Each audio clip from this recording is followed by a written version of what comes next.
ಆಂಗಿಕಂ ಭುವನಂ ಯಸ್ಯ ವಾಚಿಕಂ ಸರ್ವವಾಂಗ್ಮಯಂ ಆಹಾರ್ಯಂ ಚಂದ್ರತಾರಾದಿ ತನ್ಮನಃ ಸಾತ್ವಿಕಂ ಶಿವಂ ತನ್ಮನಃ ಸಾತ್ವಿಕಂ ಶಿವಂ ತನ್ಮನಃ ಸಾತ್ವಿಕಂ ಶಿವಂ.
ಕಾಯುತ್ತಿದ್ದೇನೆ. ಒಟ್ಟೂಸನ ಅರಮನೆಯ ಮಾಳಿಗೆ ಮೇಲೆ ನಾಯಿಯಂತೆ ಬಿದ್ದುಕೊಂಡು, ದೇವರೇ ಈ ಕಾವಲಿನಿಂದ ನನಗೆ ಬಿಡುಗಡೆ ನೀಡು. ಆಕಾಶವನ್ನು ನೋಡಿ ನೋಡಿ ನನಗೀಗ ಎಲ್ಲ ನಕ್ಷತ್ರಗಳ ಪರಿಚಯವಾಗಿದೆ. ರಾತ್ರಿಯ ಸೈನ್ಯದಂತೆ ಬಂದು ಆಕಾಶವನ್ನೇ ಆಳುತ್ತವೆ. ಮಳೆಯ ನಕ್ಷತ್ರಗಳು, ಬಿಸಿಲ ನಕ್ಷತ್ರಗಳನ್ನೆಲ್ಲ ಗುರುತಿಸಬಲ್ಲೆ. ಯಾವಾಗ ಮೂಡುತ್ತವೆ, ಯಾವಾಗ ಮುಳುಗುತ್ತವೆ ಎಂದೆಲ್ಲ ತಿಳಿದಿದ್ದೇನೆ. ನಾನು ಟ್ರಾಯ್ ಪತನವನ್ನು ಸಾರುವ ಸಂಕೇತದ ದೀವಟಿಗೆ ಬೆಳಕಿಗಾಗಿ ಕಾದಿದ್ದೇನೆ. ಇದು ಉನ್ನತ ನಿರೀಕ್ಷೆಯುಳ್ಳ ಗಂಡು ಸಂಕಲ್ಪದ ರಾಣಿ ಕ್ಲಿತೆಮ್ನಿಸ್ತ್ರಳ ಆಜ್ಞೆ. ಆದರೇನು ಮಾಡಲಿ, ರಾತ್ರಿಯ ಮಂಜಿನಲ್ಲಿ ಅತ್ತಿಂದಿತ್ತ ತಿರುಗಾಡುತ್ತೇನೆ, ಸ್ವಲ್ಪ ಮಲಗುತ್ತೇನೆ. ನನಗೀಗ ಕನಸುಗಳೇ ಬೀಳುವುದಿಲ್ಲ. ಬದಲಿಗೆ ಭಯವೊಂದು ಆವರಿಸಿ ಕಣ್ಣು ಮುಚ್ಚಲು ಬಿಡುವುದಿಲ್ಲ. ಮನಸ್ಸನ್ನು ಹಗುರ ಮಾಡಿಕೊಳ್ಳಲು ಹಾಡು ಹಾಡಬೇಕೆಂದರೆ ಕಣ್ಣಲ್ಲಿ ಬರೀ ನೀರೇ ಹರಿಯುತ್ತದೆ. ಈ ಅರಮನೆಯ ಕರಾಳ ದಿನಗಳನ್ನು ನೆನೆದು ಭಯವಾಗುತ್ತದೆ. ಹಿಂದೆ ಇದರ ನಿಜವಾದ ಒಡೆಯನ ಆಳ್ವಿಕೆಯಲ್ಲಿ ಅದೇನು ವೈಭವವಿತ್ತು. ದೇವತೆಗಳೇ ಕರುಣೆ ತೋರಬೇಕು. ನಮ್ಮ ಕಷ್ಟಗಳು ಕೊನೆಗೊಂಡು ದೇವರೇ ಒಳ್ಳೆಯ ವಾರ್ತೆಯ ದೀವಟಿಗೆ ಬೆಳಕು ಕಾಣುವಂತಾಗಲಿ.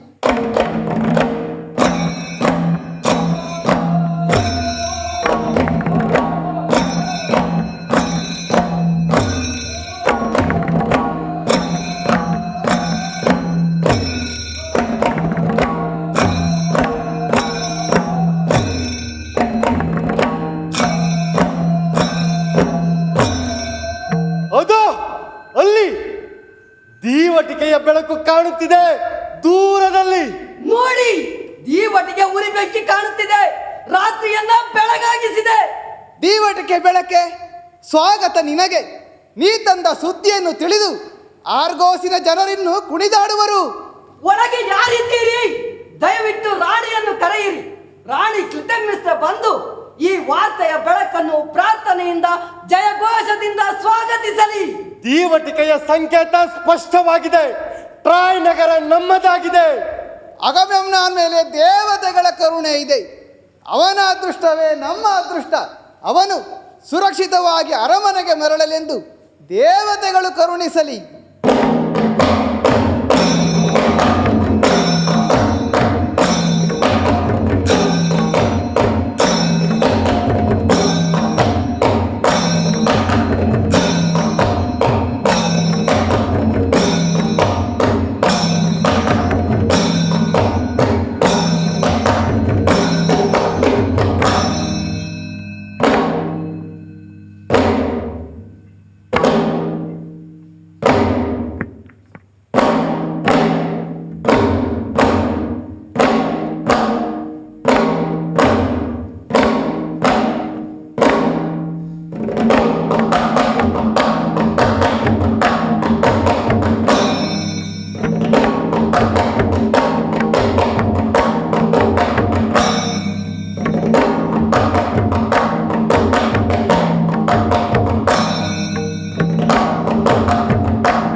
ನಡೆಯಲಿವೆ. ಸ್ಯೂಸ್ ದೇವನ ಕೃಪಾಪೋಷಿತರಾದ ಅಟ್ಯೂಸನ ಬಲಿಷ್ಠ ಮಕ್ಕಳಾದ ಅಗಮೆನ್ನೋನ್ ಮತ್ತು ಮನೆಲೇವೂಸರು ಗ್ರೀಕ್ ವೀರರನ್ನೆಲ್ಲ ಒಗ್ಗೂಡಿಸಿಕೊಂಡು ಪ್ರಾಯಮ್ಮನಿಗೆ ಪಾಠ ಕಲಿಸಲು 1000 ಹಡಗುಗಳಲ್ಲಿ ನಮ್ಮ ದಂಡೆಗಳಿಂದ ಪ್ರಯಾಣ ಬೆಳೆಸಿ 10 ವರ್ಷಗಳೇ ಸರಿದಿವೆ. ರೋಷದ ರಣಘೋಷದೊಂದಿಗೆ ಹೊರಟಿದ್ದರು. ಮರಿಗಳಿರುವ ಗೂಡನ್ನು ಕಳೆದುಕೊಂಡು ಆಕಾಶದಲ್ಲಿ ಸುತ್ತು ಹೊಡೆಯುತ್ತಾ ಕರಳಿರಿಯುವಂತೆ ನೋವಿನಲ್ಲಿ ಚೀತ್ಕರಿಸುವ ರಣಹದ್ದುಗಳಂತೆ ತಮ್ಮ ಪರಿಶ್ರಮದ ಬಲಿಗೆ ಅಭಿಮಾನದ ನಷ್ಟಕ್ಕೆ ಅವರು ಬೊಬ್ಬಿರಿದಿದ್ದರು. ಆ ವೀರರ ಮೌನ ಚೀತ್ಕಾರ ಸೂಸ್ ಮತ್ತು ಅಪೋಲೋ ದೇವರನ್ನ ಮುಟ್ಟಿತ್ತು.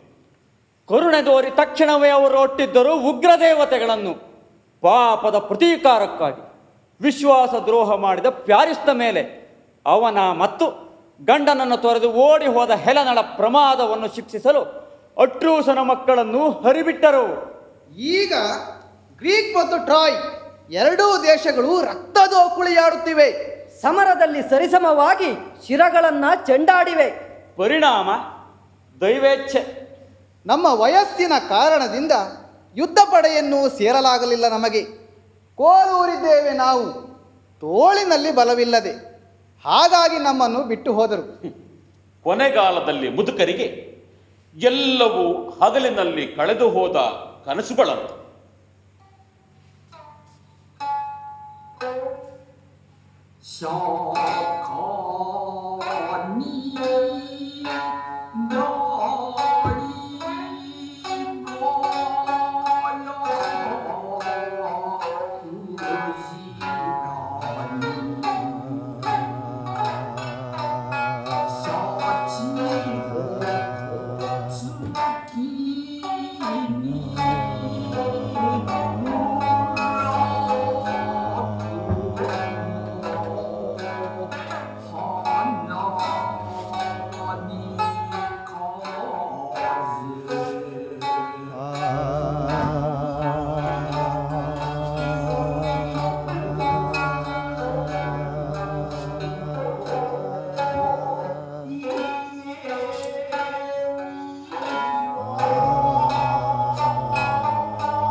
ಏನಾದರೂ ಸುದ್ದಿ ಬಂದಿದೆಯೇ?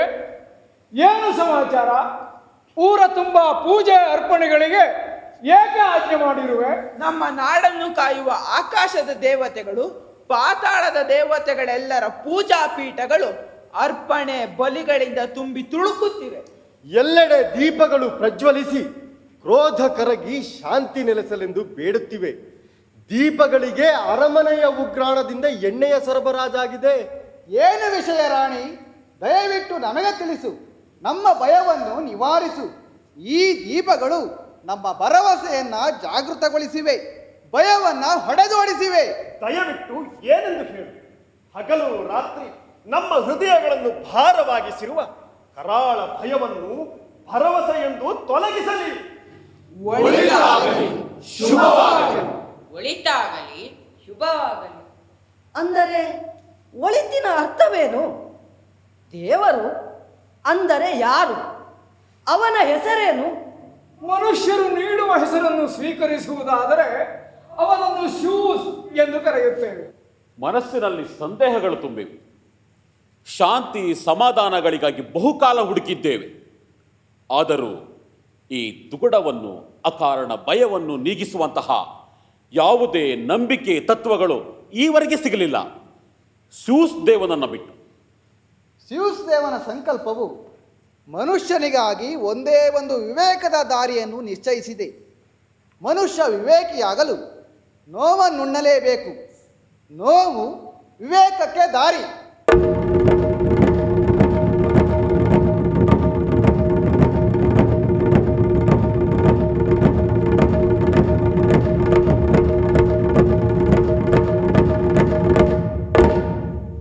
ಗ್ರೀಕ್ ಸೈನ್ಯವು ಯುದ್ಧಕ್ಕೆ ಹೊರಟಾಗ ಕಾಲ್ಕಾಸನು ಬಿರುಗಾಳಿಯನ್ನು ಕಳಿಸಿರುವ ದೇವತೆ ಆರ್ತೆಮಿಸ್. ಬಿರುಗಾಳಿಗಿಂತ ಬಿರುಸಾದ ನುಡಿಗಳು. ನಾಯಕರೇ, ಆರ್ತೆಮಿಸ್ಳಿಗೆ ರಕ್ತ ಬೇಕು, ರಕ್ತ.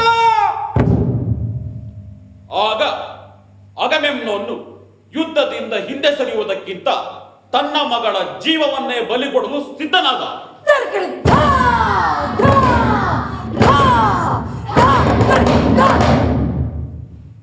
ಅದು ದ್ರೋಹ ಬಗೆದು ಹೋಗಿದ್ದ ಹೆಂಡತಿಯೊಬ್ಬಳಿಗಾಗಿ ಮಾಡಿದ ಯುದ್ಧಕ್ಕೆ.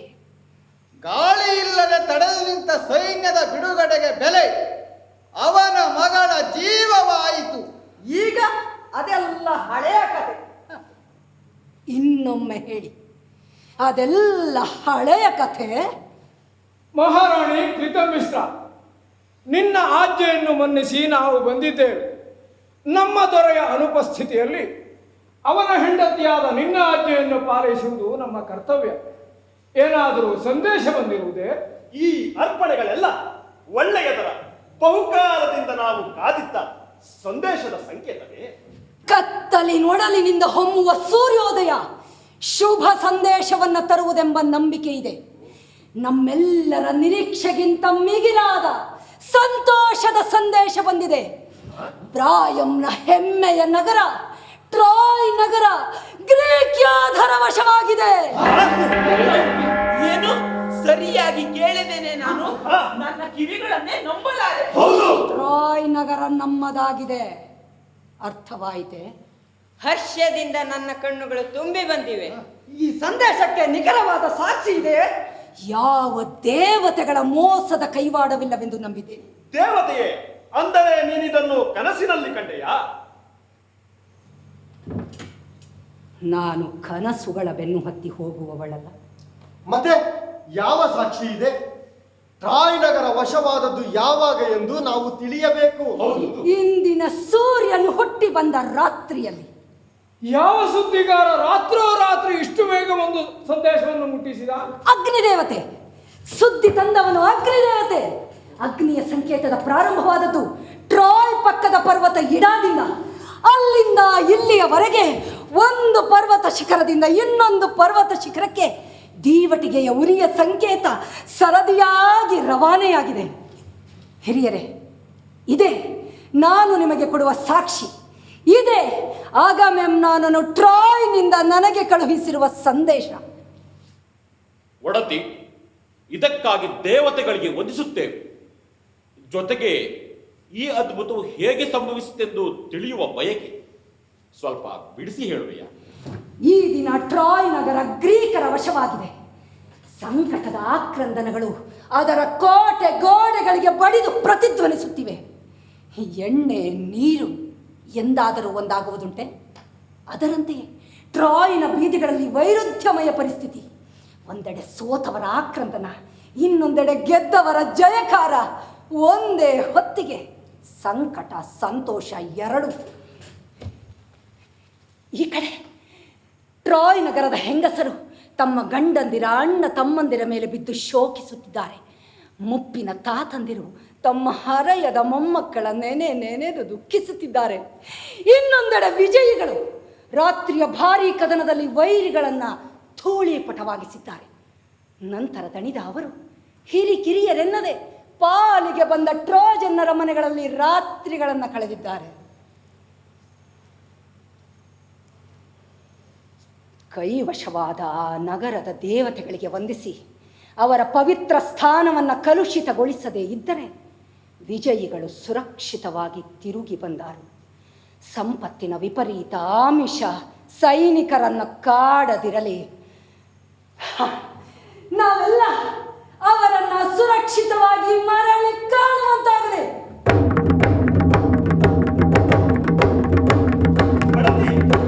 ಒಡತಿ, ಧೈರ್ಯದಲ್ಲಿ ವಿವೇಕದಲ್ಲಿ ನಿನ್ನ ಮಾತುಗಳು ಗಂಡಸನ್ನು ಮೀರಿಸಿವೆ. ನಿನ್ನ ಬಾಯಿಂದ ನಂಬನರ್ಹವಾದ ಈ ಸುದ್ದಿ ಕೇಳಿದ ನಾವು ದೇವತೆಗಳು ನೀಡಿರುವ ಈ ಸಂತೋಷಕ್ಕಾಗಿ ಅವರನ್ನು ವಂದಿಸುತ್ತೇವೆ.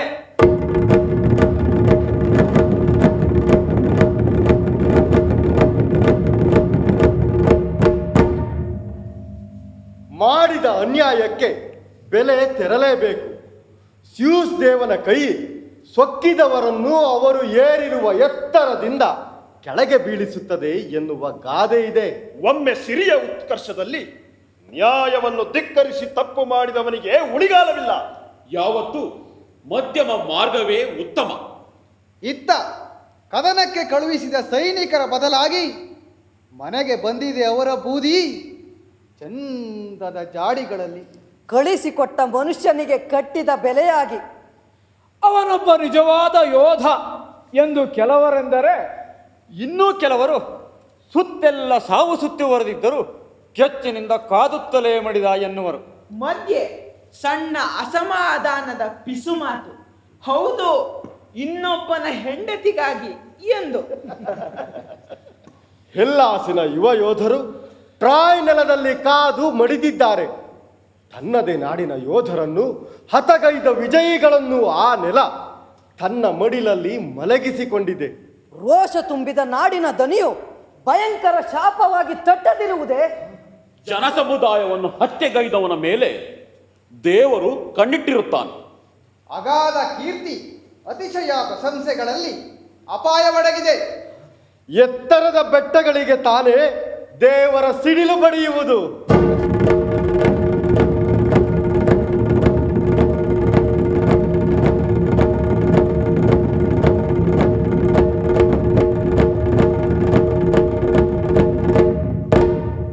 ಅದು ದೂತನೊಬ್ಬ ಬರುತ್ತಿದ್ದಾನೆ ಸಮುದ್ರದ ದಂಡೆಯ ಕಡೆಯಿಂದ.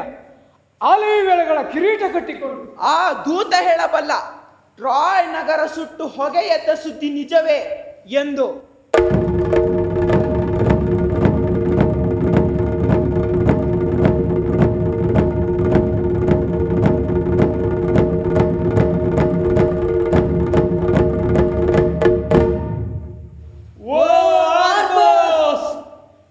ನನ್ನ ದೇಶವೇ,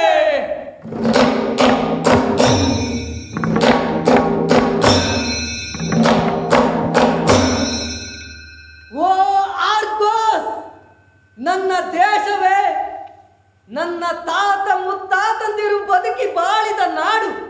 10 ವರ್ಷಗಳ ನಂತರ ಬರುತ್ತಿದ್ದೇನೆ. ಮರಳಿ ಬರುವ ಆಸೆಗಳೆಲ್ಲ ಕಮರಿದ್ದವು. ನನ್ನ ನಾಡಿಗೆ ತಿರುಗಿ ಬಂದು ಇಲ್ಲಿ ಕೊನೆಯುಸಿರೆಳೆಯುವ ನಂಬಿಕೆ ಇರಲಿಲ್ಲ. ಓ ಅರಮನೆ, ಪವಿತ್ರ ಸಿಂಹಾಸನಗಳೇ, ಈ ಉನ್ನತ ವಿಜಯ ವೈಭವದ ಶಿಲ್ಪಿಯಾದ ಅಗಮೆಮ್ನಾನನನ್ನ ಮರಳಿ ಅವನ ಅರಮನೆಗೆ ಸ್ವಾಗತಿಸಿರಿ. ಕತ್ತಲನ್ನು ಓಡಿಸುವ ಬೆಳಕನ್ನು ತಂದಿದ್ದಾನೆ. ಬನ್ನಿ, ಸೂಕ್ತ ರಾಜ ವೈಭವದಿಂದ ಸ್ವಾಗತಿಸಿರಿ ಅವನನ್ನು. ಟ್ರಾಯ್ ನಗರದ ಸೊಕ್ಕನ್ನು ಮುರಿದ ಧೀರ ದೊರೆ ಅಗಮೆಮ್ನಾನ್ ಮರಳಿ ತಾಯ್ನಾಡಿಗೆ ಬರುತ್ತಿದ್ದಾನೆ. ಅವನಿಗೆ ವೈಭವದ ಸ್ವಾಗತ ನೀಡಬೇಕು. ಮಾನವರಲ್ಲೇ ಅತ್ಯಂತ ಶ್ರೇಷ್ಠನವನು. ಗ್ರೀಕ್ ಸೈನ್ಯದ ದೂತರೇ, ನಿಮಗೆ ಸ್ವಾಗತ. ಧನ್ಯವಾದ. ಬನ್ನಿ ಬನ್ನಿ. ಹೀಗೆ ಬನ್ನಿ. ಬಹಳಗುಣದ ಸರಿಯಾದ ಸಮಯಕ್ಕೆ ತಂದಿದ್ದಾರೆ. ಈ 10 ವರ್ಷಗಳಲ್ಲಿ ಬದುಕಬೇಕೆಂದು ನಾನು ಪ್ರಾರ್ಥಿಸುತ್ತಿದ್ದೆ. ಈಗ ನಾನು ಸಂತೋಷದಿಂದ ಸಾಯಬಲ್ಲೆ. ತಾಯ್ನಾಡು ಆರ್ಗೋಸಿನ ನೆನಪು ನಿನ್ನನ್ನು ಅಷ್ಟು ಕಾಡಿಸಿದೆ. ಹೌದು, ಈಗ ಯುದ್ಧ ಮುಗಿದಿದೆ, ಎಲ್ಲವೂ ಒಳ್ಳೆಯದಾಗಿದೆ. ಈಗ ಸಾವು ಬಂದರೂ ಚಿಂತೆ ಇಲ್ಲ. ಕಾಲವು ನೆನಪನ್ನ ಮೊಸುಕಾಗಿಸುತ್ತದೆ. ಕೆಲವು ಒಳ್ಳೆಯ ನೆನಪುಗಳು, ಇನ್ನು ಕೆಲವು ಕೆಟ್ಟ ನೆನಪುಗಳು ಎನ್ನುತ್ತೇವೆ. ನಾವು ದೇವತೆಗಳಲ್ಲವಲ್ಲ, ಇಡೀ ಜೀವಮಾನವೆಲ್ಲ ನಿರಾತಂಕವಾದ ಸುಖವನ್ನು ಅನುಭವಿಸಲು. ಅಬ್ಬಾ, ಏನೆಲ್ಲ ಸಂಕಷ್ಟಗಳನ್ನು ಅನುಭವಿಸಿದೆವು ನಾವು. ಅದೆಲ್ಲ ನೆನೆದು ಈಗ ಮರುಗಿದರೆ ಏನು ಫಲ? ಎಲ್ಲ ಮುಗಿದಿದೆ. ಹೋಗಲಿ, ಸತ್ತವರ ನೆನೆದು ಹಳೆಯ ಗಾಯಗಳನ್ನು ಕೆದಕಿ ಇರುವವರನ್ನ ನೋಯಿಸಿದರೆ ಏನು ಸುಖ? ನಾವು ಸುರಕ್ಷಿತವಾಗಿ ಮರಳಿ ಬಂದಿದ್ದೇವಲ್ಲ, ಅದು ಮುಖ್ಯ. ದೂತ, ನಮ್ಮ ದೊರೆ ಅಗಮೆಮ್ನೋನ್ನ ಸುದ್ದಿ ಹೇಳು. ಅವನು ಬಂದಿರುವನೇ, ನಿಮ್ಮೊಂದಿಗೆ ಪಯಣಿಸಿದನೆ? ಹೌದು, ಆದರೆ ಮೆನೆಲೇವುಸನು ತನ್ನ ಹಡಗಿನೊಡನೆ ಕಾಣೆಯಾಗಿದ್ದಾನೆ. ಅಂದರೆ ಬಿರುಗಾಳಿಯಲ್ಲಿ ಸಿಲುಕಿ ಬೇರೆಯಾದನೆ. ಬಂದ ಆಪತ್ತನ್ನು ನೀನು ಸರಿಯಾಗಿ ಗುರುತಿಸಿದೆ. ಅಂದರೆ ಮೆನೆಲೇವುಸ ಏನಾದನು? ಊರು ತಲುಪಿಲ್ಲವೇ? ಅದನ್ನು ಯಾರು ಹೇಳಲಾರರು. ಬಹುಶಃ ಆ ಸೂರ್ಯನಿಗೆ ಮಾತ್ರ ಗೊತ್ತು. ಅಂದರೆ ಬಿರುಗಾಳಿಯ ಹೊಡೆತದ ಮೂಲಕ ದೈವೀ ಶಕ್ತಿಗಳು ನಮ್ಮ ಸೈನ್ಯದ ಮೇಲೆ ಎರಗಿದವೆಂದು ನಿನ್ನ ಮಾತಿನ ಅರ್ಥವೇ? ಆದರೆ ನಾನು ತಂದಿರುವುದು ವಿಜಯ ವಾರ್ತೆ. ನಗರವು ಸಂಭ್ರಮಿಸಲೆಂದು. ಈಗ ಒಳಿತು ಕೆಡುಕುಗಳನ್ನು ಹೇಗೆ ಕೂಡಿಸಲಿ? ನೀರು ಬೆಂಕಿಗಳು ಸೇರಿ ಗ್ರೀಕರ ನಾಶಕ್ಕೆ ಸಿದ್ಧವಾಗಿದ್ದವು. ಪ್ರಯಾಣದಲ್ಲಿ ಒಂದು ರಾತ್ರಿ ಭಯಾನಕ ತೆರೆಯೊಂದು ಎದ್ದು ಹಡಗಿಗೆ ಅಪ್ಪಳಿಸಿ ಮುರಿದವು. ಗಾಳಿ ನೀರು ಸೇರಿಕೊಂಡು ಸೈನ್ಯವನ್ನ ನುಂಗಿ ನೀರು ಕುಡಿದವು. ಬೆಳಗಾದಾಗ ಎಲ್ಲಿ ಹಡಗುಗಳೆಲ್ಲ? ನೆತ್ತಿಯ ಮೇಲೆ ಸೂರ್ಯ, ಏಜಿಯನ್ ಸಮುದ್ರದ ತುಂಬ ಸತ್ತು ತೇಲುತ್ತಿದ್ದ ಗ್ರೀಕರ ಶವಗಳು, ಅವರ ಮುರಿದ ಹಡಗುಗಳು. ನಮ್ಮ ಸುದೈವ, ಯಾವ ಕಷ್ಟವಿಲ್ಲದೆ ದಡ ಮುಟ್ಟಿದೆವು ನಾವು. ಟ್ರಾಯ್ ನಗರಕ್ಕೆ ಮರಳಿದ ಪ್ಯಾರಿಸ್ ತನ್ನ ನಾಡಿಗೆ ವಿನಾಶ ತಂದ. ಆನಂದದ ಸೆಲೆಯಾಗಿದ್ದ ರತಿಯ ಚೆಲುವಿನ ಹೆಲೆನ ಹುಟ್ಟಿದ ಮನೆ, ಸೇರಿದ ಮನೆ, ಎರಡೂ ಅರಮನೆಗಳಿಗೆ ಶಾಪವಾಗಿ ಬಿಟ್ಟಳು. ಎರಡೂ ನಾಡಿಗೆ ಹೆಮ್ಮಾರಿಯಾದಳು.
ಪ್ರಭು ಅಟ್ಟೂಸರ ವಂಶದ ಕುಲ ತಿಲಕ ಟ್ರಾಯ್ ನಗರವನ್ನು ಗೆದ್ದ ಜಯಶಾಲಿ, ಹೇಗೆ ನಿನಗೆ ನಮಸ್ಕರಿಸಲಿ ಹೇಳು?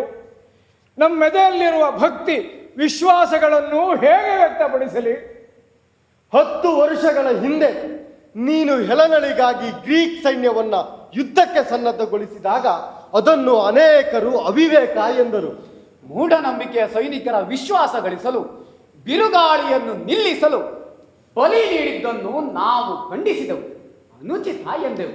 ಅದೆಲ್ಲ ಈಗ ಭೂತಕಾಲದಲ್ಲಿ ಸೇರಿ ಹೋಗಿದೆ. ನೀನು ವಿಜೇತನಾಗಿ ಬಂದಿರುವೆ. ಹೃತ್ಪೂರ್ವಕವಾಗಿ ನಿನಗೆ ಶುಭವಾಗಲೆಂದು ಹಾರೈಸುತ್ತೇವೆ.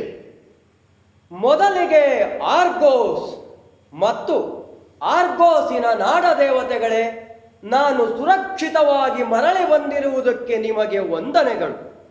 ಪ್ರಾಯಂನ ಟ್ರಾಯ್ ನಗರವನ್ನು ಸದೆಬಡಿದ ಕೀರ್ತಿ ದೇವತೆಗಳಿಗೆ ಸಲ್ಲುವುದು. ನಮ್ಮ ಪ್ರಾರ್ಥನೆಗಳು ದೇವತೆಗಳನ್ನು ಮುಟ್ಟಿದವು.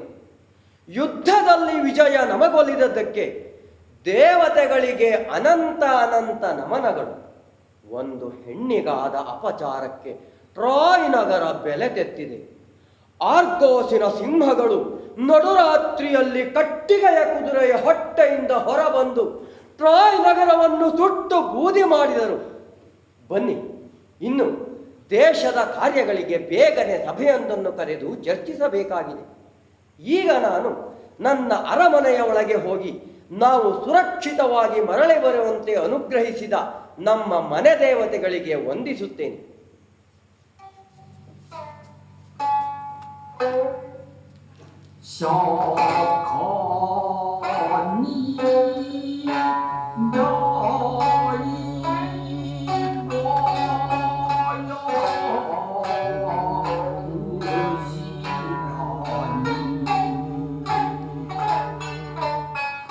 ನನ್ನ ಗಂಡ ದೂರದ ಟ್ರಾಯ್ ಕೋಟೆ ಗೋಡೆಯ ಹೊರಗೆ ಇರುವಾಗ ನಾನು ಸಹಿಸಿದ 10 ವರ್ಷಗಳು ಕಲಿಸಿವೆ. ಗಂಡಸರಿರದ ಮನೆಯಲ್ಲಿ ಹೆಣ್ಣೊಬ್ಬಳು ಕುಳಿತು ಕಾಯುವುದೊಂದು ಯಾತನೆಯ ಕೆಲಸ. ಜೊತೆಗೆ ಪ್ರವಾಸಿಗರು ತರುತ್ತಿದ್ದ ಒಂದಕ್ಕಿಂತ ಇನ್ನೊಂದು ಕೆಟ್ಟ ಸುದ್ದಿಗಳು ದಿಕ್ಕುಗೆಡಿಸುತ್ತಿದ್ದವು. ಒಂದು ವೇಳೆ ಟ್ರಾಯ್ನಿಂದ ಆರ್ಗೋಸಿನವರೆಗೆ ಹರಿದು ಬಂದ ಗಾಳಿ ಸುದ್ದಿಗಳು ಕೊಟ್ಟಷ್ಟು ಪೆಟ್ಟುಗಳು ನನ್ನ ದೊರೆಗೆ ಬಿದ್ದಿದ್ದರೆ ಅವನೀಗ ತೂತಿನ ಬಲೆಯಾಗಬೇಕಿತ್ತು.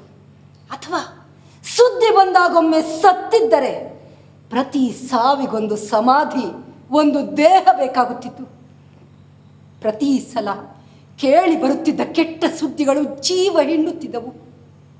ಆ ಹೆದರಿಕೆಯಿಂದಾಗಿ ನಮ್ಮ ಪ್ರೇಮದ ದ್ಯೋತಕನಾದ ನಮ್ಮ ಕುಲದ ಕುಡಿ ಒರೆಸ್ತಿಸನು ನಿನ್ನನ್ನು ಸ್ವಾಗತಿಸಲು ಇಲ್ಲಿ ಇಲ್ಲ. ಆದರೂ ಚಿಂತೆ ಬೇಡ, ಅವನು ಪೋಕಿಸ್ನಲ್ಲಿ ನಿನ್ನ ನಂಬಿಕಸ್ಥ ಗೆಳೆಯನೊಂದಿಗಿದ್ದಾನೆ. ಇನ್ನು ನನ್ನ ಮಟ್ಟಿಗೆ ಹೇಳುವುದಾದರೆ, ನನ್ನ ಕಣ್ಣಿಂದ ಕಣ್ಣೀರ ಹೊಳೆ ಹರಿದು ಒಂದು ಹನಿ ಉಳಿಯದೆ ಈಗ ಬತ್ತಿದೆ. ನಿನಗಾಗಿ ಹಚ್ಚಿದ ದೀಪದ ಮುಂದೆ ಕುಳಿತು ಹತ್ತು ಕಣ್ಣು ಹೊತ್ತಿದಾಗ ನಿನ್ನ ಸಾವಿನ ಹೆದರಿಕೆಯ ಕನಸುಗಳು ಬಂದು ಕಂಗೆಡಿಸುತ್ತಿದ್ದವು. ಬಿರುಗಾಳಿಯ ನಂತರ ಸಿಗುವ ಆಸರೆಯಂತೆ, ಕಷ್ಟಗಳ ನೆರೆಯ ನಂತರ ಬರುವ ನೆಮ್ಮದಿಯಂತೆ ನನ್ನ ದೊರೆಯ ಆಗಮನ ನನ್ನ ಹೃದಯವನ್ನು ಸಂತೋಷದಿಂದ ತುಂಬಿದೆ. ಎಲ್ಲ ಪ್ರಶಂಸೆಗೆ ಅವನು ಅರ್ಹನಿದ್ದಾನೆ. ನಮ್ಮ ಕಷ್ಟಗಳಿಗೆ ಕೊನೆ ಬರಲಿ, ನಮ್ಮ ಹರ್ಷವು ದೇವತೆಗಳಲ್ಲಿ ಅಸೂಯೆ ಹುಟ್ಟಿಸದಿರಲಿ. ನನ್ನ ದೊರೆಯೇ, ರಥದಿಂದ ಇಳಿದು ಬಾ. ಟ್ರಾಯನ್ನು ನುಚ್ಚು ನೂರು ಮಾಡಿದ ನಿನ್ನ ಪಾದಗಳು ಬರೀ ನೆಲವನ್ನು ಮೆಟ್ಟಬಾರದು. ಸೇವಕರೇ, ಬೇಗನೆ ನಾನು ಹೇಳಿದಂತೆ ಈ ಕೆಂಪು ವಸ್ತ್ರದ ನಡೆಮಡಿಯನ್ನು ಹಾಸಿರಿ. ನಿಮ್ಮ ದೊರೆಯು ಕಾಲಿಡುವಲ್ಲಿ ಕೆಂಪು ರೇಷ್ಮೆ ಬಟ್ಟೆ ಹಾಸಿರಿ. ಮನೆಗೆ ಮರಳುವುದು ಕಷ್ಟವಿದ್ದ ಅವನನ್ನು ನ್ಯಾಯ ದೇವತೆಯೇ ಒಳಗೆ ಕರೆತರುತ್ತಾಳೆ. ಒಳಗೆ ಅವಭೃತದ ಶುದ್ಧಿ ಸ್ನಾನಕ್ಕೆ ಎಲ್ಲ ಸಿದ್ಧತೆ ನಡೆದಿದೆ.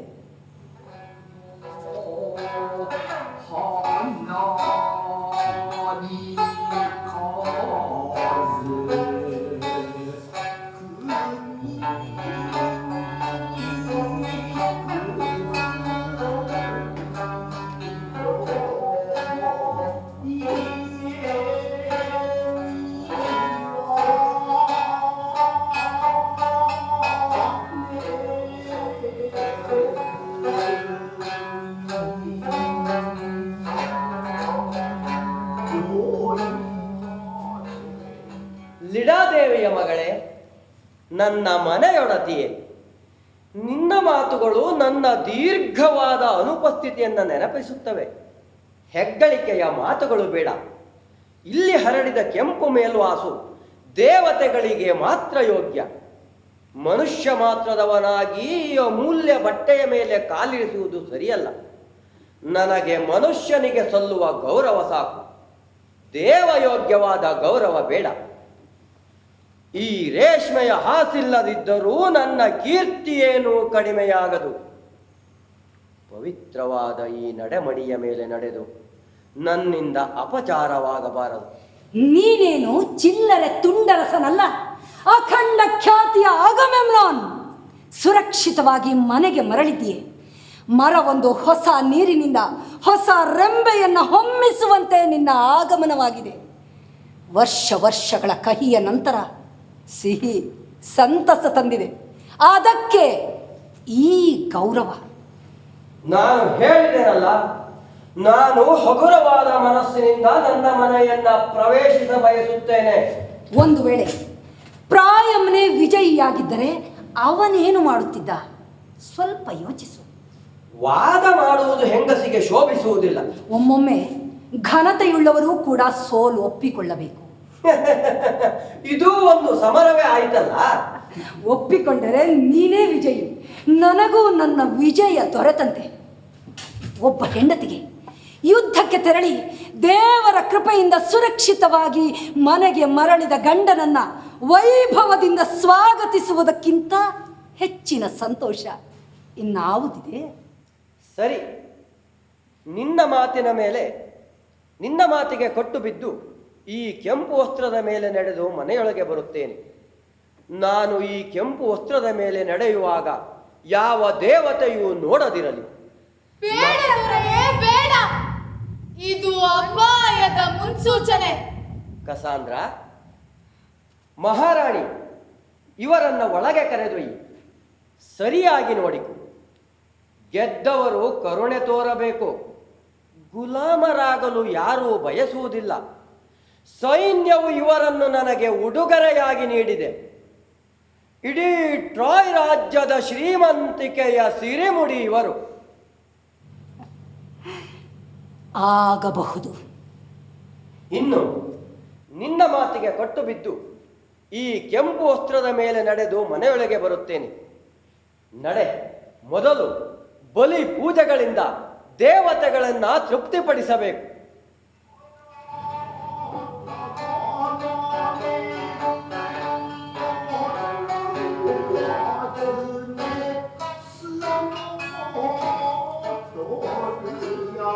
ಬೇಡ ಪ್ರಭು, ಬೇಡ.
ದೇವನೇ, ನನ್ನ ಪ್ರಾರ್ಥನೆಯನ್ನು ಪೂರೈಸು. ಮಿಕ್ಕಿದ್ದು ನಿನ್ನ ಇಚ್ಛೆಯಂತೆ ನೆರವೇರಲಿ.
ಯಾಕೆ ಹೀಗೆ? ಬೆಂಬೆಳದ ಭಯ ಒಂದು ಹೃದಯವನ್ನು ಆವರಿಸಿ ಮುಂಬರುವುದರ ಕರಾಳ ಸಂಕೇತ ನೀಡುತ್ತಿದೆ. ನಿರರ್ಥಕ ಭ್ರಮೆಗಳನ್ನು ಇಲ್ಲದಂತೆ ಮಾಡುವ ಆತ್ಮವಿಶ್ವಾಸ ಮಾಯವಾಗಿದೆ. ಹೌದು. ಸಂತಸದ ಗಳಿಗೆಯಾದರೂ ಆತಂಕ ಹೆಚ್ಚುತ್ತಿದೆ. ಅಯ್ಯೋ, ಏನಿದು? ಯಾಕೆ ಹೀಗೆ? ಕಾಲ ಮತ್ತು ಸತ್ಯಗಳು ನಮ್ಮ ಭಯವನ್ನು ಹುಸಿಯಾಗಿಸಲೆಂದು ದೇವತೆಗಳಲ್ಲಿ ಬೇಡುತ್ತೇವೆ. ಕಸಾಂದ್ರ, ನೀನು ಬಾ ಒಳಗೆ.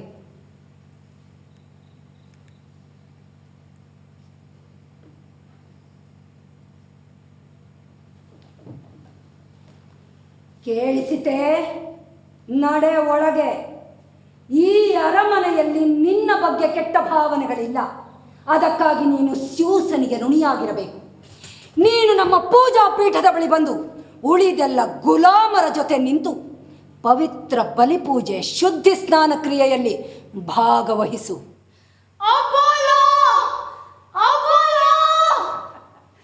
ರಥದಿಂದ ಇಳಿದು ಬಾ. ಅಭಿಮಾನದ ಅಗತ್ಯವಿಲ್ಲ. ಸಿರಿ ಘನತೆಗಳ ದೀರ್ಘ ಪರಂಪರೆ ಪಡೆದ ಈ ಅರಮನೆ ಉದಾರಿಯಾಗಿರುತ್ತದೆ. ಸಾಮಾನ್ಯರ ಮನೆಯಲ್ಲಿ ಗುಲಾಮರದು ಗೋಳಿನ ಬದುಕು. ಇಲ್ಲಿ ನಿನಗೆ ಪದ್ಧತಿಯಂತೆ ಸಿಗಬೇಕಾದ್ದೆಲ್ಲ ಸಿಗುತ್ತದೆ. ಇನ್ನೂ ಹೆಚ್ಚಿನದೇ ಸಿಗುತ್ತದೆ. ಒಡತಿಯು ನಿನಗೆ ಹೇಳುತ್ತಿರುವುದು. ಆಕೆ ಕಾಯುತ್ತಿದ್ದಾಳೆ. ಅರ್ಥವಾಗಲಿಲ್ಲವೇ? ವಿಧಿಯ ಬವಣೆಯ ಸೆರೆಯಾಳು ನೀನೀಗ. ಅರಿತುಕೊಂಡು ವಿಧೇಯರಾಗಿರು. ಅವಳು ಅವಿವೇಕಿಯಾಗಿರದಿದ್ದರೆ ವಿಧೇಯತೆಯನ್ನ ಕಲಿಯುತ್ತಾಳೆ. ಬಾ, ಇಳಿದು ಬಾ. ಇದಕ್ಕಿಂತ ಹೆಚ್ಚೇನು ಮಾಡಲು ಸಾಧ್ಯ? ರಥವನ್ನ ಬಿಟ್ಟು ಇಳಿದು ಬಾ. ಹೇಳಿದ ಹಾಗೆ ಕೇಳು. ಬಾ, ಬಾ ಒಳಗೆ. ಇಲ್ಲಿಯೇ ಕಾಯ್ದು ನಿಲ್ಲಲು ನನಗೆ ಸಮಯವಿಲ್ಲ. ಒಳಗೆ ಅರ್ಪಣೆಗಾಗಿ ಬಲಿ ಪಶುಗಳು ಕಾಯ್ದು ನಿಂತಿವೆ. ಈ ಹುಡುಗಿಗೆ ಹೇಳಿದ್ದು ತಿಳಿಯುತ್ತಿಲ್ಲ ಎಂದು ಕಾಣುತ್ತದೆ. ಇವಳನ್ನು ನೋಡಿದರೆ ಹೆದರಿದ ಕಾಡಪಶುವಿನಂತೆ ತೋರುತ್ತಾಳೆ. ಅಯ್ಯೋ, ಅವಳು ತನ್ನ ಹುಚ್ಚು ಯೋಚನೆಗಳಲ್ಲಿ ಮುಳುಗಿದ್ದಾಳೆ. ಉರಿದು ಬೂದಿಯಾದ ಊರನ್ನ ಹಿಂದೆ ಬಿಟ್ಟು ಬಂದಿಲ್ಲವೇ? ಆದರೂ ಒಡೆಯನಿತ್ತದ್ದವನ್ನ ಒಪ್ಪಿಕೊಳ್ಳುವಷ್ಟು ಬುದ್ಧಿ ಇಲ್ಲ. ರೋಷಕಾರುವ ಹಾಗೆ ಕಾಣುತ್ತದೆ. ಈ ರೀತಿ ಅವಮಾನಿತಳಾಗಿ ಇಲ್ಲಿಯೇ ನಿಲ್ಲಲು ನಾನು ಸಿದ್ಧಳಿಲ್ಲ.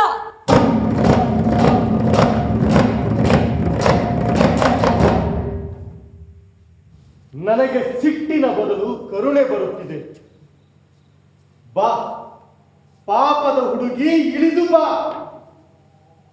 ಅನಿವಾರ್ಯವನ್ನು ಒಪ್ಪಿಕೊಳ್ಳಬೇಕು. ಓ ದೇವರೇ, ಅಪೋಲೋ, ನನ್ನ ಸರ್ವನಾಶ ಮಾಡಿದ ದೇವರೇ, ನಿನ್ನೊಳಗೂ ಸೇಡಿನ ಮಾರಿಯೇ ನನ್ನನ್ನು ಎಲ್ಲಿಗೆ ಕರೆತಂದಿರುವೆ? ಅಯ್ಯೋ, ಇದಾವ ಭಯಾನಕ ಮನೆ. ಇದು ಅಟ್ರಿಯೋಸನ ಅರಮನೆ ಎಂದು ಹೇಳುವುದಿಲ್ಲವೇ? ನಾನು ಹೇಳುತ್ತೇನೆ ಕೇಳು. ಅಟ್ರಿಯೋಸನ ಅರಮನೆ ಇದು. ಇಲ್ಲ, ದೇವತೆಗಳನ್ನು ದ್ವೇಷಿಸುವ ಮನೆ ಇದು. ಈ ಮನೆಯ ಆವರಣದಲ್ಲಿ ಕೊಚ್ಚಿ ಹಾಕಿರುವ ದೇಹಗಳು, ಕೊಲೆಗೈದ ಮಕ್ಕಳ ಎಲುಬುಗಳು ಹುದುಗಿವೆ. ರಕ್ತ ಅಲ್ಲಿ ನೋಡಿ ಸಾಕ್ಷಿಗಳಿವೆ. ಆ ಮಕ್ಕಳು ಚೆಲ್ಲಿದ ತಮ್ಮ ರಕ್ತಕ್ಕೆ ತಾವೇ ಅಳುತ್ತಿವೆ. ಈ ಸಂಗತಿ 4 ವರ್ಷದಲ್ಲಿ ಎಲ್ಲರಿಗೂ ಗೊತ್ತು. ಆದರೆ ಅವಳ ಮಾತುಗಳು ಒಗಟಿನಂತಿವೆ. ಅಯ್ಯೋ, ಅಲ್ಲಿ ನೋಡಿ ಭೀಕರ. ಏನಿದು ಹೊಸ ನೋಟ? ಬೇಟೆಯ ಬಲೆಯು ಸಾವಿನ ಆಕ್ರಮಣದ ಆಯುಧವಾಗಿದೆ. ಅವನನ್ನು ಬೇಟೆಯಾಡುವವಳು ಅವನ ಹೆಂಡತಿಯೇ. ಉಗ್ರ ದೇವತೆಗಳು ಅರಚುತ್ತಿವೆ. ಅಯ್ಯೋ ದೇವರೇ, ರಕ್ತ ಪಿಪಾಸುಗಳೇ, ಇನ್ನೂ ನಿಮ್ಮ ತೃಷೆ ತೀರದೆ. ಅಯ್ಯೋ, ಯಾವ ಪಿಶಾಚಿಗಳನ್ನು ಮೃತ್ಯುಗೂಡಿಗೆ ಕರೆಯುತ್ತಿರುವೆ? ನಿನ್ನದು ಭೀಷಣ ಪ್ರಾರ್ಥನೆ. ಅಯ್ಯೋ ದೇವರೇ, ಭಯಾನಕ ಮೃತ್ಯು ಪಾಶದಲ್ಲಿ ಅವನೊಬ್ಬನೇ ಅಲ್ಲ, ಅವನ ಯಾತನೆಯಲ್ಲಿ ನನಗೂ ಭಾಗವಿದೆ. ನಮ್ಮಿಬ್ಬರ ಸಂಕಟಕ್ಕೆ ಮರುಗುತ್ತೇನೆ.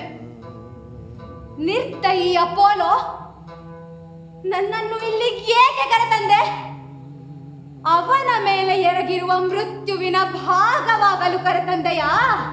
ಇವಳೊಬ್ಬ ಹುಚ್ಚು ಹುಡುಗಿ, ಪಾಪದವಳು, ಅಥವಾ ದೇವರು ಮೈ ಮೇಲೆ ಬಂದಿರಬೇಕು. ಇವಳ ತೀವ್ರ ಸಂಕಟಕ್ಕೇನು ಕಾರಣ? ನನಗೆ ಇವಳ ಮಾತೇ ಅರ್ಥವಾಗುತ್ತಿಲ್ಲ. ಅಯ್ಯೋ, ಇಲಿಯಂ ನಗರವೇ, ಇಡೀ ನಗರವೇ ಸುಟ್ಟು ನೆಲಸಮವಾಯಿತು. ಕೋಟೆಯನ್ನು ಅಜೇಯವಾಗಿಸಲು ನನ್ನ ತಂದೆ ಎಷ್ಟು ಪ್ರಯತ್ನಿಸಿದರು, ದೇವತೆಗಳಿಗೆ ಎಷ್ಟು ಬಲಿ ನೀಡಿದರು, ಯಾವುದು ಅವನ ಮಕ್ಕಳನ್ನ ಪ್ರಜೆಗಳನ್ನ ಕಾಯಲಿಲ್ಲ. ಎಲ್ಲ ನಿರ್ನಾಮವಾಗಿ ಹೋಯಿತು.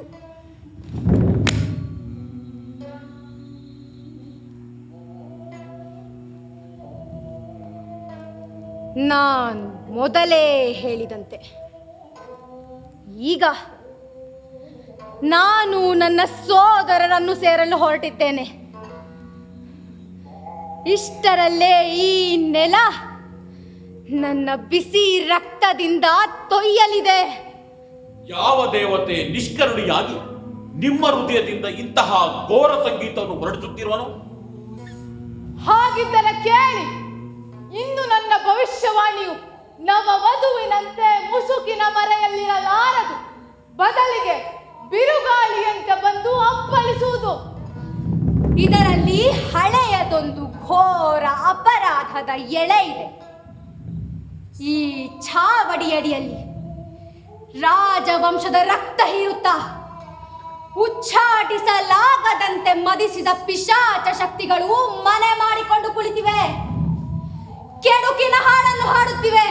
ಅಟ್ರೂಸನ ಅರಮನೆಯ ಪಾಪದ ಇತಿಹಾಸ, ಮೋಸ, ವಂಚನೆ, ಸೇಡು, ಕೊಲೆ. ಆದರೂ ದೇವತೆಗಳು ಪೂರ್ತಿಯಾಗಿ ನಮ್ಮ ಕೈ ಬಿಡುವುದಿಲ್ಲ. ಬರುತ್ತಾನೆ ಮೂರನೆಯವನೊಬ್ಬ ನಮ್ಮ ಸಾವಿನ ಸೇಡು ತೀರಿಸಲು. ಮಗನಾಗಿ ತಂದೆಯ ಕೊಲೆಗೆ ಪ್ರತೀಕಾರ ತೀರಿಸಲು ಬಂದೇ ಬರುತ್ತಾನೆ. ನನ್ನ ಕಣ್ಣೀರು ಈಗ ಬತ್ತಿ ಹೋಗಿದೆ. ನನ್ನ ಸಾವನ್ನು ಕೂಡ ನಾನು ಸಹಿಸುತ್ತೇನೆ.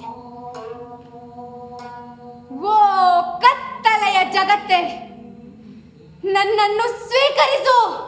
ನಿನ್ನಲ್ಲಿ ಆಳವಾದ ವಿವೇಕವಿದೆ, ಅಷ್ಟೇ ಆಳವಾದ ಸಂಕಟದ ಅನುಭವವಿದೆ. ತಿಳಿಯದ ಎಷ್ಟೊಂದು ವಿಷಯ ಹೇಳಿರುವೆ. ಬರುವ ಮೃತ್ಯುವಿನ ಮುನ್ನರಿವು ಇದ್ದಾಗಲೂ ಯಾಕೆ ಬಲಿಪಶುವಿನಂತೆ ಬಲಿಪೀಠದತ್ತ ಹೆದರಿಕೆ ಇಲ್ಲದೆ ಮುನ್ನುಗ್ಗುತ್ತಿರುವೆ? ನನ್ನ ಘಳಿಗೆ ಬಂದಿದೆ. ಹಿಂದೆ ಸರಿಯುವುದರಿಂದ ಲಾಭವಿಲ್ಲ. ಅಯ್ಯೋ ತಂದೆ, ನನ್ನ ಸೋದರರೇ, ನಿಮ್ಮ ಘನತೆ ನಾಶವಾಯಿತು. ನಾನು ಹೊರಡುತ್ತೇನೆ. ಇಲ್ಲಿಯವರೆಗೆ ಬದುಕಿದ್ದೆ. ಇನ್ನು ಸೋತವರ ನಾಡಿನಲ್ಲಿ ನನ್ನ ಮತ್ತು ಅಗಮಂ ನನ್ನ ಸಾವಿಗೆ ಶೋಕಿಸುತ್ತೇನೆ. ಓ ದೇವರೇ, ಅಪೋಲೋ!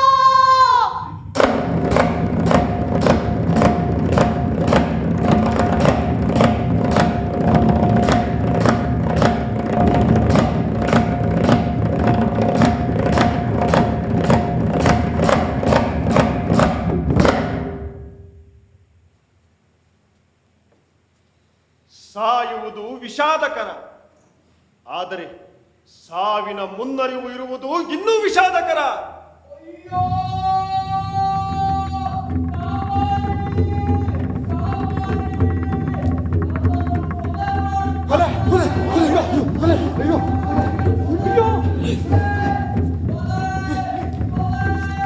ಕೇಳಿ, ಯಾರ ಕೊನೆಯನ್ನು ತೀರಿದಂತಾಯಿತಲ್ಲ, ಯಾರ ಧ್ವನಿಯನ್ನು ಗೊತ್ತಾಗುತ್ತದೆಯೇ?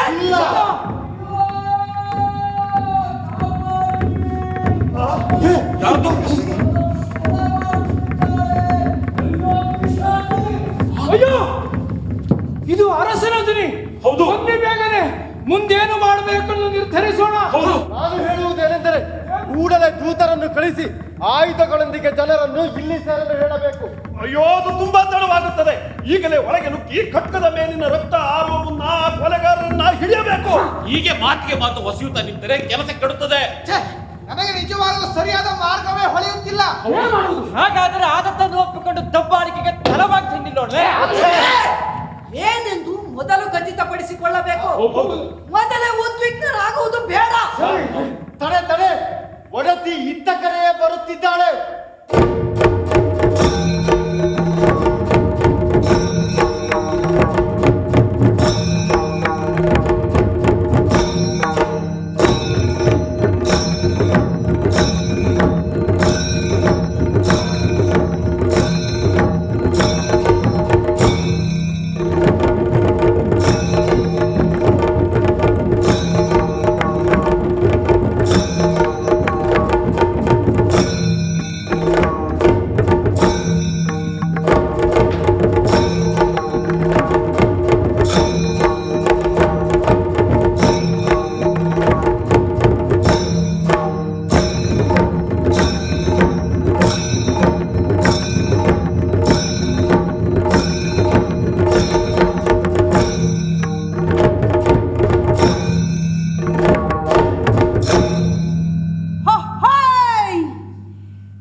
ಯಾವ ನಾಚಿಕೆಯೂ ಇಲ್ಲದೆ ಅವೆಲ್ಲ ಹುಸಿ ಮಾತೆಂದು ಈಗ ಹೇಳುತ್ತಿದ್ದೇನೆ.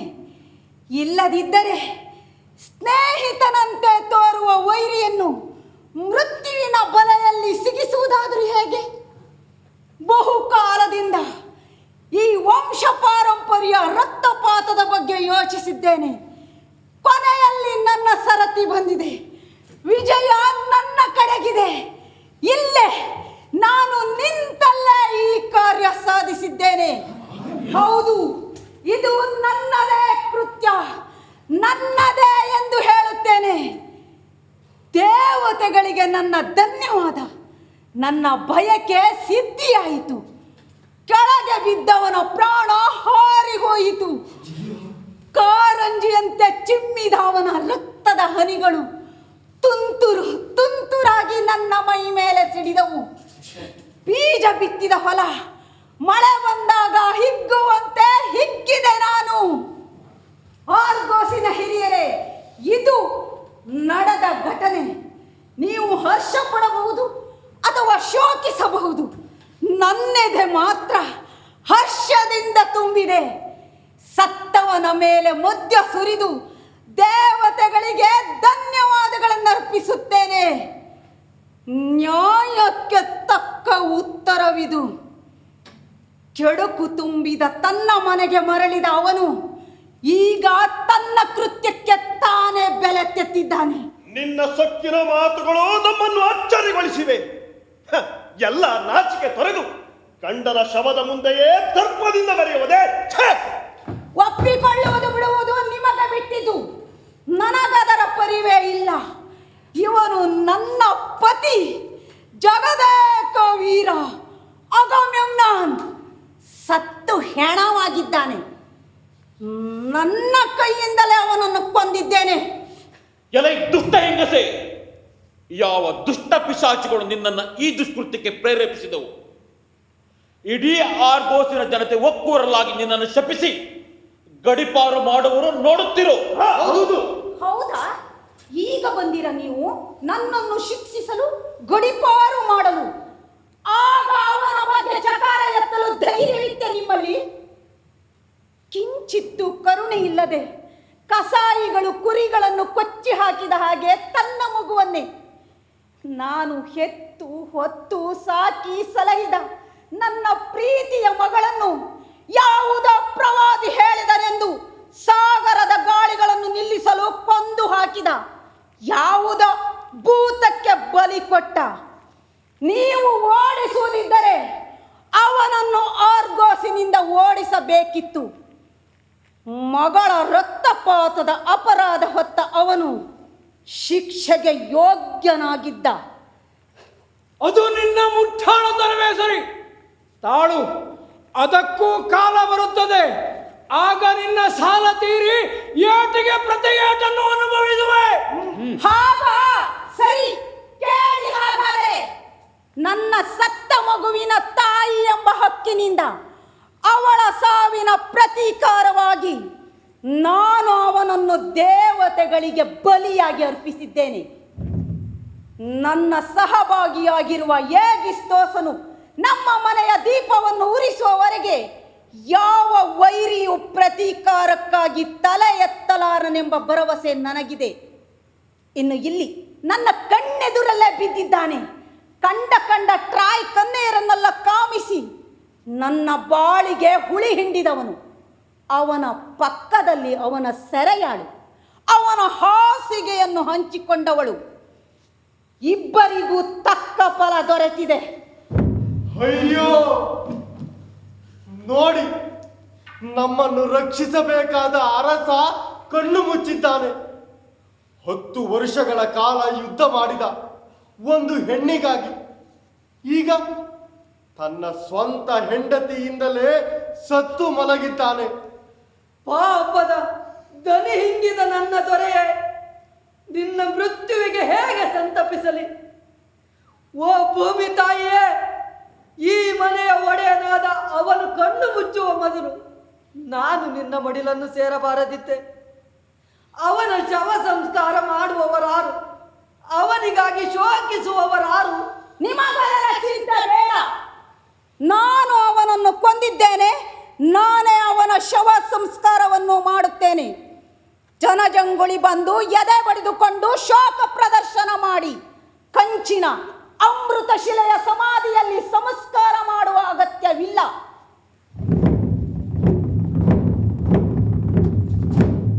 ಏರಿ ಬರುವ ತೆರೆಗಳನ್ನು ದಾಟಿ ಮೃತನ ನಾಡನ್ನು ಅವನು ಪ್ರವೇಶಿಸುವಾಗ ಅವನ ಪ್ರೀತಿಯ ಮಗಳು ಸತ್ತ ಇಫಿಗಿನಿಯ ಓಡಿ ಬಂದು ಬರಮಾಡಿಕೊಳ್ಳುತ್ತಾಳೆ.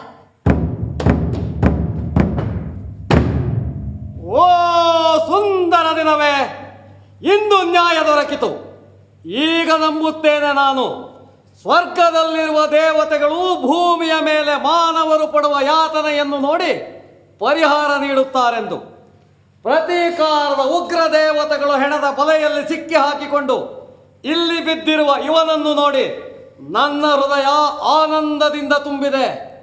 ನನ್ನ ತಂದೆಗೆ ಅವನ ತಂದೆಯ ಸಗಿದ ಮೋಸದ ಅಪರಾಧಕ್ಕೆ ತನ್ನ ರಕ್ತ ತರ್ಪಣ ನೀಡಿ ಪಾಪ ನೀಗಿಸಿಕೊಂಡಿದ್ದಾನೆ.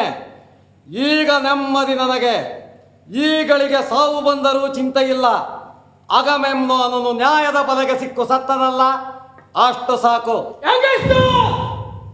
ಸತ್ತವನ ಅವಹೇಳನ ಮಾಡದಿರು. ಈ ಕೊಲೆಯ ಹಂಚಿಕೆ ನಿನ್ನದೆಂದು ಹೇಳಿ ರಕ್ತಪಾತದ ಹೊಣೆಗಾರಿಕೆಯನ್ನು ನೀನು ಹೊರುತ್ತಿರುವೆ. ನಿನಗೆ ನೇರವಾಗಿ ಹೇಳುತ್ತೇನೆ ಕೇಳು. ನಿನ್ನ ಜೀವವು ಹೋಯಿತೆಂದು ತಿಳಿ. ನಿನ್ನ ಮೇಲೆ ನ್ಯಾಯದ ಶಾಪವಿದೆ. ಆರ್ಗೋಸಿನ ಜನ ನಿನ್ನನ್ನು ಕಲ್ಲಿನಿಂದ ಹೊಡೆದು ಸಾಯಿಸುತ್ತಾರೆ. ಮೋದಿ ಹತ್ತುಗಳೇ, ನಾಲಿಗೆಯ ಮೇಲೆ ಹಿಡಿತವಿರಲಿ. ಎತ್ತರ. ನೀನೊಬ್ಬ ಗಂಡಸೆ. ಅವನು ಕದನದಲ್ಲಿ ಕಾದಾಡುತ್ತಿದ್ದಾಗ ನೀನು ಮನೆಯಲ್ಲಿ ಅಡಗಿ ಕುಳಿತೆ.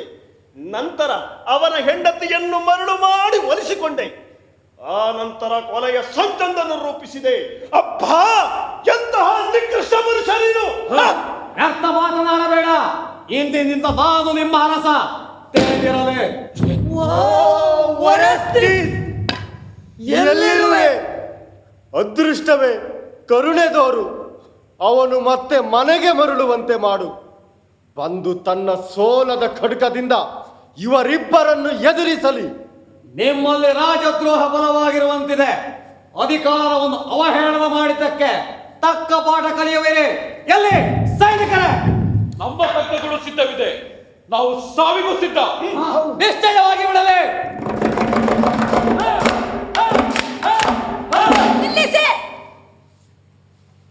ನಿಲ್ಲು ನಿಲ್ಲು ನನ್ನ ಪ್ರೀತಿಯ ಏಗಿಸ್ತೋಸ್. ಮತ್ತೆ ಹಿಂಸೆ ಬೇಡ. ಮೊದಲೇ ನಮ್ಮ ಬದುಕುಗಳು ನೋವಿನ ತಳಹದಿಯ ಮೇಲೆ ನಿಂತಿದೆ. ಮತ್ತಷ್ಟು ನೋವಿನ ಸುಕ್ಕಿಯಾಗುವುದು ಬೇಡ. ಮತ್ತೆ ರಕ್ತಪಾತ ಬೇಡ. ಆರ್ಗೋಸಿನ ಹಿರಿಯರೇ, ಮತ್ತಷ್ಟು ಹಾನಿ ಸಂಭವಿಸುವುದಕ್ಕಿಂತ ಮೊದಲು ನೀವು ನಿಮ್ಮ ಮನೆಗೆ ಮರಳಿರಿ. ನಾವು ಮಾಡಿದ್ದು ವಿಧಿಲಿಖಿತ ಎಂದು ತಿಳಿಯಿರಿ. ನಮ್ಮ ಬಹುಕಾಲದ ಸಂಕಷ್ಟಕ್ಕೆ ಅಂತ್ಯ ಬರಲಿ.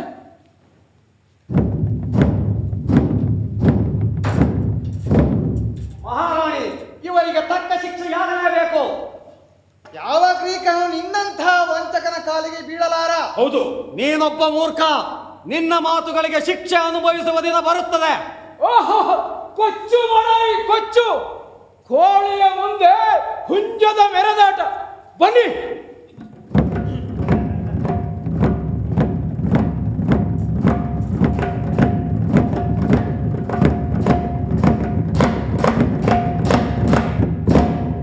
ನಾಯಿಗಳ ಹೊಗಳಿಕೆಯಿಂದ ಆತಂಕಗೊಳ್ಳಬೇಡ. ನೀನು ನಾನು ಅಧಿಕಾರದ ಪಾಲುಗಾರರಾಗಿ ಸಿಂಹಾಸನಕ್ಕೆ ತಕ್ಕ ಗೌರವ ಸಲ್ಲುವಂತೆ ನೋಡಿಕೊಳ್ಳೋಣ.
ಓ ದೇವ ಹರ್ಮಿಸ್, ಪಾತಾಳ ಲೋಕಕ್ಕೆ ಮೃತಾತ್ಮಗಳ ಮಾರ್ಗದರ್ಶಿನಿ, ಸರ್ವ ರಕ್ಷಕ ಸ್ಯೂಸ್ ದೇವನ ಮಗನಾದ ನೀನು ನನ್ನ ರಕ್ಷಕನಾಗು. ನನ್ನ ಪ್ರಾರ್ಥನೆಯನ್ನ ಸ್ವೀಕರಿಸು. ನನ್ನ ಉದ್ದೇಶವನ್ನ ಸಫಲವಾಗಿಸು. ದೇಶಭ್ರಷ್ಟನಾಗಿದ್ದ ನಾನು ಇದೀಗ ಸ್ವದೇಶಕ್ಕೆ ಮರಳಿದ್ದೇನೆ. ನನಗೆ ನನ್ನ ಹಕ್ಕು ಬೇಕು. ಈ ಸಮಾಧಿ ಎದುರು ನನ್ನ ಕಾರ್ಯ ಸಾಧನೆಗೆ ನನ್ನ ತಂದೆಯ ಅನುಮತಿಯನ್ನ ಯಾಚಿಸುತ್ತಿದ್ದೇನೆ.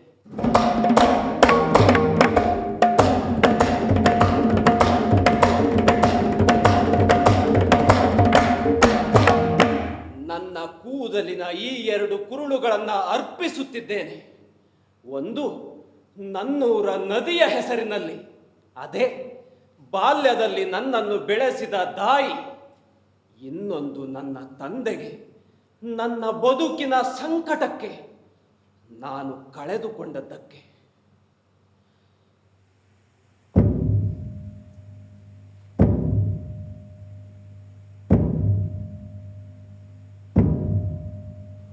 ಓ ತಂದೆಯೇ, ನಿನಗೆ ನಾನು ನನ್ನ ಕೊನೆಯ ನಮನಗಳನ್ನೂ ಕೂಡ ಸಲ್ಲಿಸಲಾಗಲಿಲ್ಲ.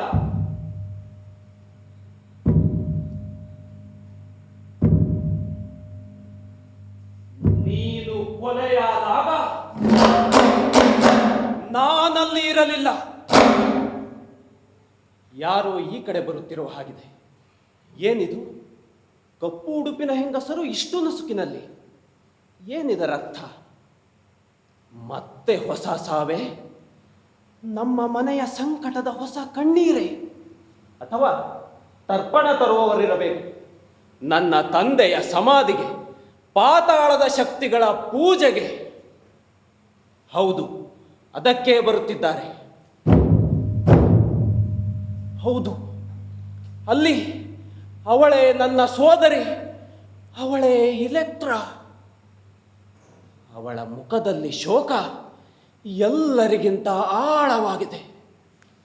ಬಾಪಿಲಾದಿಸ್, ಸ್ವಲ್ಪ ಹೊತ್ತು ಮರೆಯಲ್ಲಿದ್ದು ಇಲ್ಲಿ ಈ ಹೆಂಗಸರ ಪೂಜಾ ವಿಧಿ ಏತಕ್ಕೆ ಎಂದು ತಿಳಿಯೋಣ. ಹಾಗೆಯೇ ಆಗಲಿ.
ಮೃತರಿಗೆ ತರ್ಪಣ ಕೊಡುವ ಆಜ್ಞೆಯನ್ನು ಪಾಲಿಸುತ್ತಾ ಶೋಕದಲ್ಲಿ ಭಾರವಾದ ಹೆಜ್ಜೆ ಇಡುತ್ತಾ ಬಂದಿದ್ದೇವೆ ನಾವು.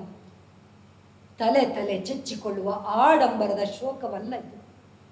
ಇದು ನಟನೆಯ ನೋವಲ್ಲ. ನಮ್ಮ ಹರಿದ ಬಟ್ಟೆಗಳು ಬರಿಯ ಎದೆ ತೋರಿಕೆಯ ಪ್ರದರ್ಶನವಲ್ಲ. ನಮ್ಮ ಬದುಕಿನಲ್ಲಿ ನಗು ಮರೆಯಾಗಿದೆ. ನೋವು ಸ್ಥಿರವಾಗಿದೆ. ನಿನ್ನೆ ಮಧ್ಯರಾತ್ರಿಯ ನೀರವದಲ್ಲಿ ಮನೆಯ ಒಳಗಿನಿಂದ ಭಯಾನಕ ಚೀತ್ಕಾರ ಕೇಳಿಸಿತು. ನಡುಗಿದೆವು ನಾವೆಲ್ಲ.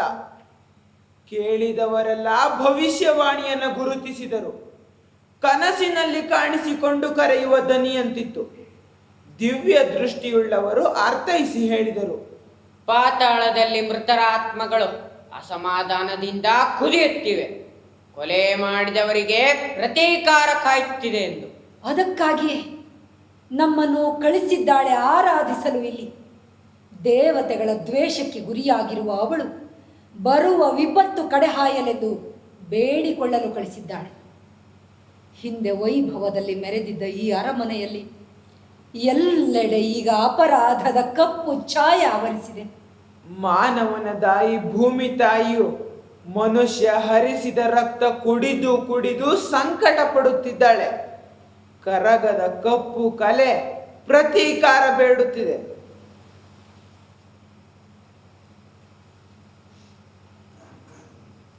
ಸಂಗಾತಿಗಳೇ, ಅರಮನೆಯ ಸೇವೆಯ ನೀವು ಈ ಪೂಜಾ ವಿಧಿಗೆ ನನ್ನ ಜೊತೆ ಬಂದಿದ್ದೀರಿ. ಹೇಳಿ, ಯಾವ ಪ್ರಾರ್ಥನೆಯನ್ನು ಮಾಡಲಿ? ಅರ್ಪಣೆಯ ಕಾಣಿಕೆಗಳೊಂದಿಗೆ ಏನು ಹೇಳಲಿ? ಹೇಗೆ ಪ್ರಾರ್ಥನೆ ಮಾಡಿದರೆ ನನ್ನ ತಂದೆಗೆ ಸಂತೋಷವಾದೀತು?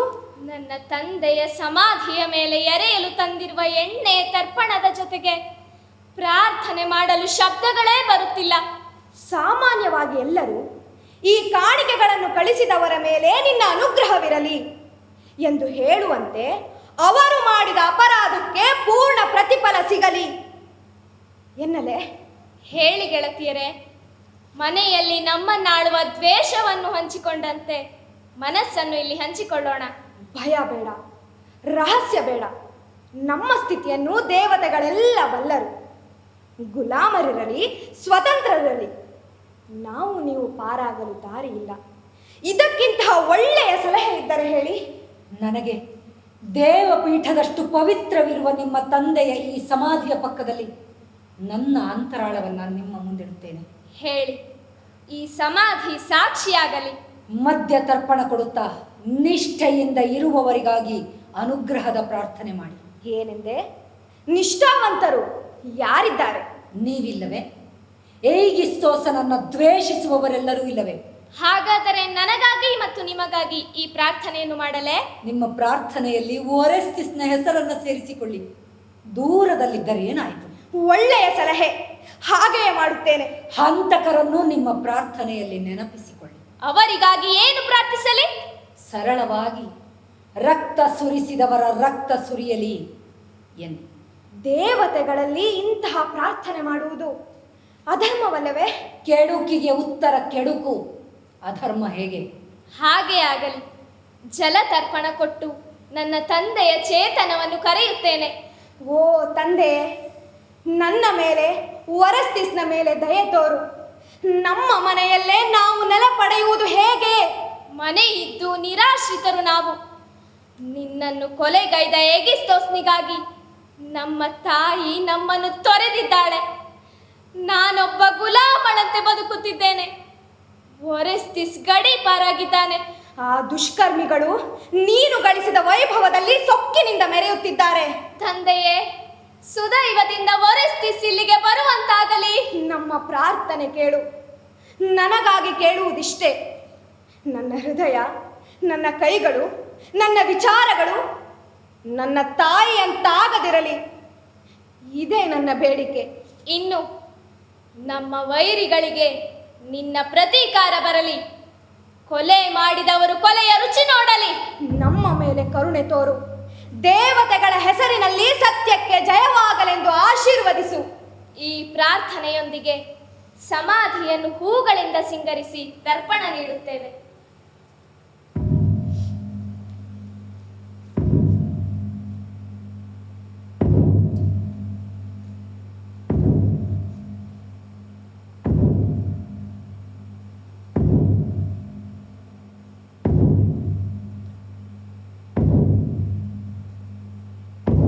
ಅಗಮೆಮ್ನಾನ್, ದೊರೆ, ನಮ್ಮ ಕೂಗು ಕೇಳು. ದೇವರೇ, ಬಲಶಾಲಿಯಾದ ಶೂರ ಹೋರಾಟಗಾರ ಬರಲಿ. ಈ ಮನೆಯನ್ನು ಪುರಾತನ ಅಪರಾಧದ ಶಾಪದ ಸುತ್ತಿನಿಂದ ಬಿಡಿಸಲಿ. ಕೊಲೆಗಾರರನ್ನು ಎದುರಿಸಿ ಮಣ್ಣು ಮುಕ್ಕಿಸುವ ಬರಲಿ. ಆದರೆ ನೋಡಿಲ್ಲಿ, ಏನಿದು? ಏನಿದು? ನನಗೆ ಭಯವಾಗುತ್ತಿದೆ. ತಲೆಮುಡಿಯ ಕುರುಳು ಕತ್ತರಿಸಿ ಕಾಣಿಕೆಯಾಗಿ ಇಡಲಾಗಿದೆ. ಯಾರ ಕೂದಲು? ಗಂಡಸಿನದೆ ಅಥವಾ ಹೆಂಗಸಿನದೆ? ಗೊತ್ತಾಗದೆ ನಿಮಗೆ? ಸ್ಪಷ್ಟವಾಗಿದೆ. ನೀವು ಚಿಕ್ಕವರು, ನಾವು ಮುದುಕರು, ನೋಡಿ ಹೇಳಿ. ಅವನ ಮಕ್ಕಳನ್ನು ಉಳಿದು ಇನ್ನಾರು ಇಂತಹ ಕಾಣಿಕೆ ನೀಡರು. ಇಲ್ಲಿ ನಿಮ್ಮನ್ನ ಬಿಟ್ಟರೆ ಇನ್ನೊಬ್ಬಳು ಈ ಕರ್ತವ್ಯವನ್ನು ಮಾಡಬೇಕು. ಆದರೆ ಅವಳು ಅವನನ್ನು ಕೊಂದಿರುವಳಲ್ಲ. ಆದರೂ ನೋಡಿಲ್ಲಿ, ಬಣ್ಣ, ಆಕಾರ ಎಲ್ಲ ಒಂದೇ ಇದೆ. ಇದು ನಮ್ಮವರದು, ನಮ್ಮ ಕುಟುಂಬದವರದು, ನನ್ನದನ್ನೇ ಹೋಲುತ್ತದೆ. ಅಂದರೆ ಇದು ಒರೆಸ್ಟಿಸ್ನ ಕಾಣಿಕೆಯೇ? ಗುಟ್ಟಾಗಿ ಬಂದು ಇಟ್ಟು ಹೋಗಿರುವನೆ. ಹೌದು, ಅದೇ ನಿಜ. ತನ್ನ ಕೂದಲನ್ನು ತಂದೆಗೆ ಶೋಕದ ಕಾಣಿಕೆಯಾಗಿ ಕಳಿಸಿದ್ದಾನೆ. ನಾನಂದುಕೊಂಡದ್ದೇ ಸರಿ. ಇನ್ನಾರಿಂದ ಈ ತಲೆಮುಡಿಯ ಕುರುಳು ಬರಲು ಸಾಧ್ಯ? ನನ್ನ ತಾಯಿ ಕೊಲೆಗಾರ್ತಿ, ತನ್ನ ಕೂದಲು ಕತ್ತರಿಸಲಾರಳು. ದೇವತೆಗಳನ್ನೇ ಅಣಕಿಸುವ ಅವಳು ತಾಯ್ತನಕ್ಕೆ ಅಪವಾದ. ಆದರೂ ನಮ್ಮ ಪ್ರೀತಿಯ ಒರೆಸ್ತಿಸ್ ನಮ್ಮ ತಂದೆಗೆ ಇಂತಹ ಕಾಣಿಕೆಗಳನ್ನು ಕಳಿಸಿದ್ದಾನೆಂದು ನಂಬುವುದು ಹೇಗೆ? ಅದೊಂದು ಬರೀ ಆಕಾಂಕ್ಷೆ ಮಾತ್ರ. ಈ ಕೂದಲು ಸಂಕಟ ಪಡುತ್ತಿರುವ ನನ್ನ ಈ ಹೃದಯಕ್ಕೆ ಪ್ರೀತಿಯ ಸಂದೇಶವೇ? ಅಥವಾ ಅವಳದಾಗಿದ್ದರೆ ಈಗಲೇ ಇದನ್ನು ನೆಲಕ್ಕಿಸಿದು ತುಳಿಯಲೇ? ಇಲ್ಲಿ ನೋಡಿ, ಯಾವುದೋ ಹೆಜ್ಜೆಯ ಗುರುತುಗಳು. ಇದು ಎರಡನೆಯ ಸಂಕೇತ. ದೇವರೇ,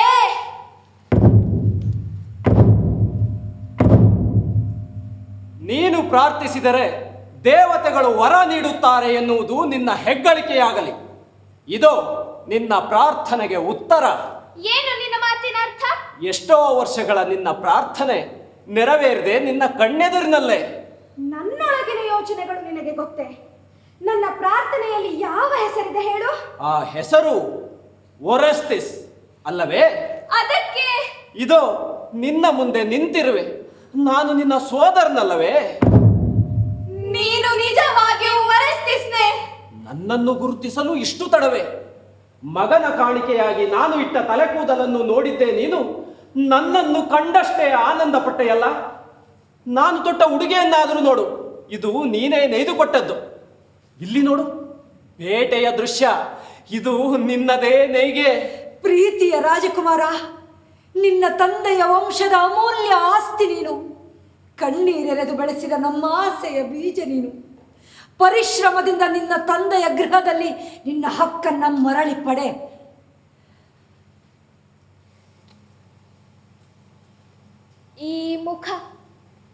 ಈ ಮುಖವನ್ನು ಕಾಣಲು ಎಷ್ಟೊಂದು ಕಾಯ್ದಿದ್ದೆ. ನನ್ನೆಲ್ಲ ಸುಖ ಸಂತೋಷಗಳು ನಿನ್ನಲ್ಲಿವೆ. ನಿನ್ನನ್ನು ನಾನು ತಂದೆ ಎನ್ನಬೇಕು. ನನ್ನ ತಾಯಿ, ಅವಳನ್ನು ದ್ವೇಷಿಸುತ್ತೇನೆ. ಅವಳ ಪಾಲಿನ ನನ್ನ ಪ್ರೀತಿಯು ನಿನಗೆ. ಕ್ರೂರ ಮರಣವನ್ನಪ್ಪಿದ ನನ್ನ ಸಹೋದರಿ ಎಫಿಗೀನಿಯ, ಅವಳ ಪಾಲಿನ ನನ್ನ ಪ್ರೀತಿಯು ನಿನಗೆ.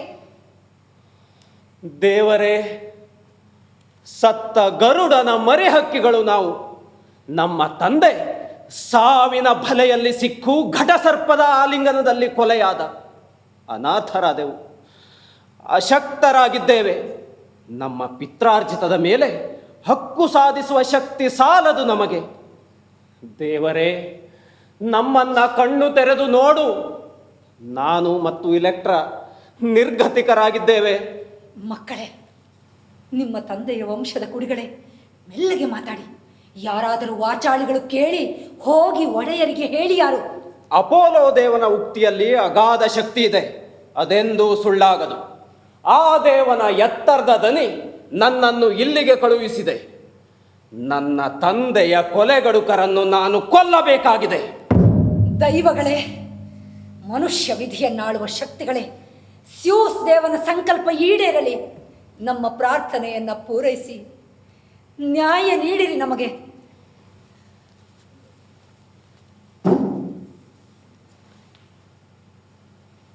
ಓ ತಂದೆಯೇ, ಶೋಕ ತಪ್ತ ತಂದೆಯೇ, ಬದುಕಿನಾಚೆಯ ನಿರಂತರತೆಯನ್ನು ಮುಟ್ಟಿದ ನಿನಗೆ ನಿನ್ನಿಂದ ದೂರಾದ ನಾವು ನಿನಗಾಗಿ ಏನು ಮಾಡಬಲ್ಲೆವು? ಯಾವ ಮಾತಿನಿಂದ, ಯಾವ ಕೃತಿಯಿಂದ ಕತ್ತಲ ಲೋಕದಲ್ಲಿರುವ ನಿನ್ನ ಚೇತನಕ್ಕೆ ಸಮಾಧಾನ ಸಿಕ್ಕೀತು? ತಂದೆ ಕೇಳು, ಇದು ನನ್ನ ಸರದಿ. ರಾಜಾದಿರಾಜನಾಗಿ ಮೆರೆಯಬೇಕಿತ್ತು ನೀನು. ಕೊಚ್ಚಿ ಸಾಯಿಸಿದ ಆ ಹೆಂಡತಿ ಮತ್ತು ಆಕೆಯ ಸಂಗಾತಿಯ ಹೆಣಗಳ ಮೇಲೆ ವಿಜಯದ ಪವಿತ್ರ ಕೇಕೆ ಹಾಕುವ ಗಳಿಗೆ ಬರಲಿ. ಸೇಡಿನ ಬಿರುಗಾಳಿಯ ಬೆನ್ನ ಹಿಂದೆ ಸ್ವರ್ಗ ಭರವಸೆಯ ಕಿರಣವನ್ನು ಕಳಿಸುವಂತೆ ಕಾಣುತ್ತದೆ. ಆದರೂ ಆಕೆ ಈ ತರ್ಪಣವನ್ನು ಇಲ್ಲಿಗೆ ಕಳುಹಿಸಲು ಏನು ಕಾರಣವಿರಬಹುದು? ಯಾವ ಪಾಪ ಕಾರ್ಯಕ್ಕೆ ಪರಿಹಾರವೆನ್ನುವುದಿಲ್ಲವೋ ಅದಕ್ಕಾಗಿ ಇಷ್ಟು ಸಮಯದ ನಂತರ ಪ್ರಾಯಶ್ಚಿತ್ತವೇ? ಮಗನೇ, ನಾನದನ್ನು ಹೇಳಬಲ್ಲೆ. ನಾನಾಗ ಅಲ್ಲಿದ್ದೆ. ದುಸ್ವಪ್ನಗಳು ನಡೆದಾಡುವ ರಾತ್ರಿಯ ಹೆದರಿಕೆಗಳು ಆ ನಾಸ್ತಿಕ ಹೆಂಗಸನ್ನು ನಡುಗಿಸಿವೆ. ಆ ಕಾರಣಕ್ಕಾಗಿ ಈ ಕಾಣಿಕೆಗಳನ್ನು ಕಳಿಸಿದ್ದಾಳೆ. ಯಾವ ಸ್ವಪ್ನವೆಂದು ನೀವು ಕೇಳಿದಿರಾ? ಆಕೆ ತಾನೇ ಹೇಳಿದಳು. ಆಕೆಗೆ ತಾನು ಸರ್ಪವೊಂದಕ್ಕೆ ಜನ್ಮ ಕೊಟ್ಟಂತೆ ಸ್ವಪ್ನ ಬಿದ್ದಿತಂತೆ. ಮುಂದೆ ಅದನ್ನ ಒಂದು ಹೊದಿಕೆಯಲ್ಲಿ ಸುತ್ತಿ ಮಗುವನ್ನ ತಟ್ಟುವಂತೆ ತಟ್ಟಿದಳಂತೆ. ಅದಕ್ಕೆ ಹಾಲುಣಿಸಲು ತನ್ನ ಮೊಲೆಯನ್ನ ನೀಡಿದಳಂತೆ. ಆ ಭೀಕರ ಪ್ರಾಣಿಯ ಹಲ್ಲು ಆಕೆಯ ಮೊಲೆಯ ತೊಟ್ಟು ಕಚ್ಚಿ ಗಾಯಗೊಳಿಸಿರಬೇಕಲ್ಲವೇ? ಹೌದು, ಆ ಪ್ರಾಣಿಯು ಆಕೆಯ ಹಾಲಿನ ಜೊತೆಗೆ ರಕ್ತವನ್ನು ಕರಣೆಯಾಗಿ ಹೀರಿತಂತೆ. ಅದು ಆಕೆಗೆಂದೇ ಕಳಿಸಿದ ಕನಸು. ಆಕೆಯ ಗಂಡ ಅಗಮೆಮ್ನಾನ್ ಕಳಿಸಿದ ಕನಸದು. ನಿದ್ದೆಯಲ್ಲಿ ಚೀರುತ್ತಾ ಎದ್ದ ಆಕೆ ನಡುಗುತ್ತಿದ್ದಳು. ಆಕೆಯ ಭಯವನ್ನು ನಿವಾರಿಸಲು ಅರಮನೆಯ ಎಲ್ಲ ದೀಪಗಳು ಮತ್ತೆ ಬೆಳಗಿದವು. ಕೂಡಲೇ ಕಳಿಸಿದ್ದಾಳೆ ತರ್ಪಣವನ್ನ, ಈ ವಿಷವನ್ನ ಮೂಲದಲ್ಲೇ ನಿರ್ಮೂಲ ಮಾಡುವ ಇಚ್ಛೆಯಿಂದ. ಹಾಗಾದರೆ ನನ್ನ ತಂದೆಯ ಎಲುಬುಗಳನ್ನಡಗಿಸಿಕೊಂಡಿರುವ ಈ ಸಮಾಧಿಗೆ ಮತ್ತು ಭೂಮಿ ತಾಯಿಗೆ ಪ್ರಾರ್ಥಿಸುತ್ತೇನೆ, ಆ ಕನಸು ನನ್ನಿಂದ ಪೂರೈಸುವಂತಾಗಲಿ. ಅದರ ಅರ್ಥವಿಷ್ಟೇ, ಆಕೆ ತಾನೇ ಹಾಲೆರೆದ ಮಗುವಿನಿಂದ ಹತಳಾಗಬೇಕು. ಅಂದರೆ ಸ್ವಪ್ನದ ಆಣತಿ ಇದು. ನಾನು ಆಕೆಯ ವಿಧಿ ನಿಶ್ಚಿತ ಕೊಲೆಗಾರನಾಗಿದ್ದೇನೆ. ಈ ಸಂಕೇತಗಳ ಅರ್ಥವನ್ನ ಸರಿಯಾಗಿಯೇ ಊಹಿಸಿದೆಯೇ. ನಡೆಯುವುದೆಲ್ಲ ನಡೆಯಲಿ. ನಾವು ನಿನ್ನ ಸ್ನೇಹಿತರು. ಇಲೆಕ್ಟ್ರಾ, ನೀನು ಅರಮನೆ ಪ್ರವೇಶಿಸಿ ಯಾವ ಸಂಶಯ ಬರದಂತೆ ನೋಡಿಕೊ. ಅವರು ಕಪಟದಿಂದ ಅವನನ್ನು ಕೊಂದರು. ಅವರೂ ಕಪಟದ ಉರುಳಲ್ಲಿ ಸಿಕ್ಕು ಸಾಯಬೇಕು. ನಾವು ನಮ್ಮ ವೇಷ ಮರೆಸಿಕೊಂಡು ಅರಮನೆಗೆ ಬರುತ್ತೇವೆ. ಕತ್ತಿಯ ತುದಿ ಹೃದಯದ ಹತ್ತಿರ ಕಾದಿದೆ. ನ್ಯಾಯವು ಬಡಿಗಲ್ಲನ್ನು ಸಿದ್ಧ ಮಾಡಿದೆ. ವಿಧಿಯು ಅದರ ಮೇಲೆ ತನ್ನ ಆಟ ಆಡಿದೆ. ಕಾಲಚಕ್ರ ತಿರುಗಿ ಬಂದಿದೆ. ಪುರಾತನ ಪಾಪಕ್ಕೆ ಈಗ ರಕ್ತದ ಪ್ರತೀಕಾರ ಸನ್ನಿಹಿತವಾಗಿದೆ.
ಏಗಿಸ್ತೋಸ್ನ ಮನೆಯಲ್ಲಿ ಅಭ್ಯಾಗತರಿಗೆ ಪ್ರವೇಶವಿರುವುದಾದರೆ ಬಾಗಿಲು ತೆರೆಯಿರಿ.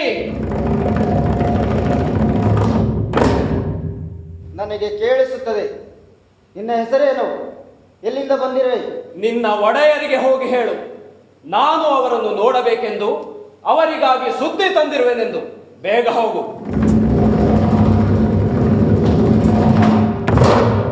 ಹೇಳಿ, ಏನು ಹೇಳುವುದಿದೆಯೋ ಎಲ್ಲವನ್ನೂ ಹೇಳಿ. ಇನ್ನೂ ಹೆಚ್ಚಿನ ಗಂಭೀರ ವಿಷಯ ಇದ್ದರೆ ಅದು ಗಂಡಸರಿಗೆ ಸರಿ. ನಾನು ಹೋಗಿ ತಿಳಿಸುತ್ತೇನೆ. ನಾನು ಪೋಕೀಸ್ನಿಂದ ಬಂದಿದ್ದೇನೆ. ನಾನೊಬ್ಬ ವ್ಯಾಪಾರಸ್ಥ. ವ್ಯಾಪಾರಕ್ಕಾಗಿ ಆರ್ಗೋಸಿಗೆ ಬಂದಿದ್ದೇನೆ. ನಾನು ಬರುವಾಗ ದಾರಿಯಲ್ಲಿ ಆಗಂತುಕನೊಬ್ಬ ಸ್ಟ್ರೋಪಿಯಸ್ ಎನ್ನುವನು ಸಿಕ್ಕಿದ್ದ. ಮಾತನಾಡುವಾಗ ನಾನಿಲ್ಲಿಗೆ ಬರುವುದು ತಿಳಿದು ತನ್ನ ಬಗ್ಗೆ ಹೇಳಿಕೊಂಡ. ಆತನು ಪೋಕಿಸ್ನಿಂದ ಬಂದವನಂತೆ. ನೀನು ಆರ್ಗೋಸಿಗೆ ಹೋಗುವನಾದ್ದರಿಂದ ಈ ಸಂದೇಶವನ್ನ ಮರೆಯದೆ ಕೊಡು. ಒರೆಸ್ತಿಸ್ ತೀರಿ ಹೋಗಿದ್ದಾನೆ. ಆತನ ಕುಟುಂಬದವರು ಅವನನ್ನು ಹುಟ್ಟೂರಿಗೆ ಕಳಿಸುವುದೋ ಅಥವಾ ಅವನನ್ನು ನಮ್ಮ ಅತಿಥಿಯಾಗಿ ನಮ್ಮ ನೆಲದಲ್ಲಿ ಪೋಕೀಸ್ನಲ್ಲಿ ಆತನ ಸಮಾಧಿ ಮಾಡುವುದೋ ಅವರ ಇಚ್ಛೆ ತಿಳಿದು ಬಂದು ನನಗೆ ಹೇಳು ಎಂದಿದ್ದಾನೆ. ಈಗಾಗಲೇ ಉಚಿತ ರೀತಿಯಲ್ಲಿ ಶೋಕಾಚರಣೆ ಮಾಡಲಾಗಿದೆ. ಆತನ ಬೂದಿಯನ್ನ ಕಂಚಿನ ಭರಣಿಯಲ್ಲಿ ಕಾಯ್ದಿಡಲಾಗಿದೆ ಎಂದಿದ್ದಾನೆ. ಇದೇ ನನ್ನ ಸಂದೇಶ. ಸಂಬಂಧಪಟ್ಟ ವ್ಯಕ್ತಿಗೆ ನಾನು ಇದನ್ನು ಹೇಳಿದ್ದರೆ ಸರಿ, ಇಲ್ಲದಿದ್ದರೆ ಆತನ ತಂದೆ ತಾಯಿಯರಿಗೆ ಇದನ್ನು ತಿಳಿಸಬೇಕು. ಅಯ್ಯೋ ದುರ್ದೈವವೇ, ಇದ್ದ ಒಂದು ಕೊನೆಯ ಆಸರೆಯು ಮುರಿದು ಹೋಯಿತೆ. ಒರೆಸ್ತಿಸ್ ನಮ್ಮ ಆಶಾ ಕಿರಣವಾಗಿದ್ದ, ಈಗ ಅವನೂ ಇಲ್ಲವಾದ. ಇವನು ತಂದ ಸಂದೇಶವನ್ನು ನನ್ನ ಅರಸನಿಗೆ ಹೇಳುತ್ತೇನೆ. ನಮ್ಮ ಹಿತೈಷಿಗಳೊಂದಿಗೆ ಸಮಾಲೋಚನೆ ಮಾಡಬೇಕು.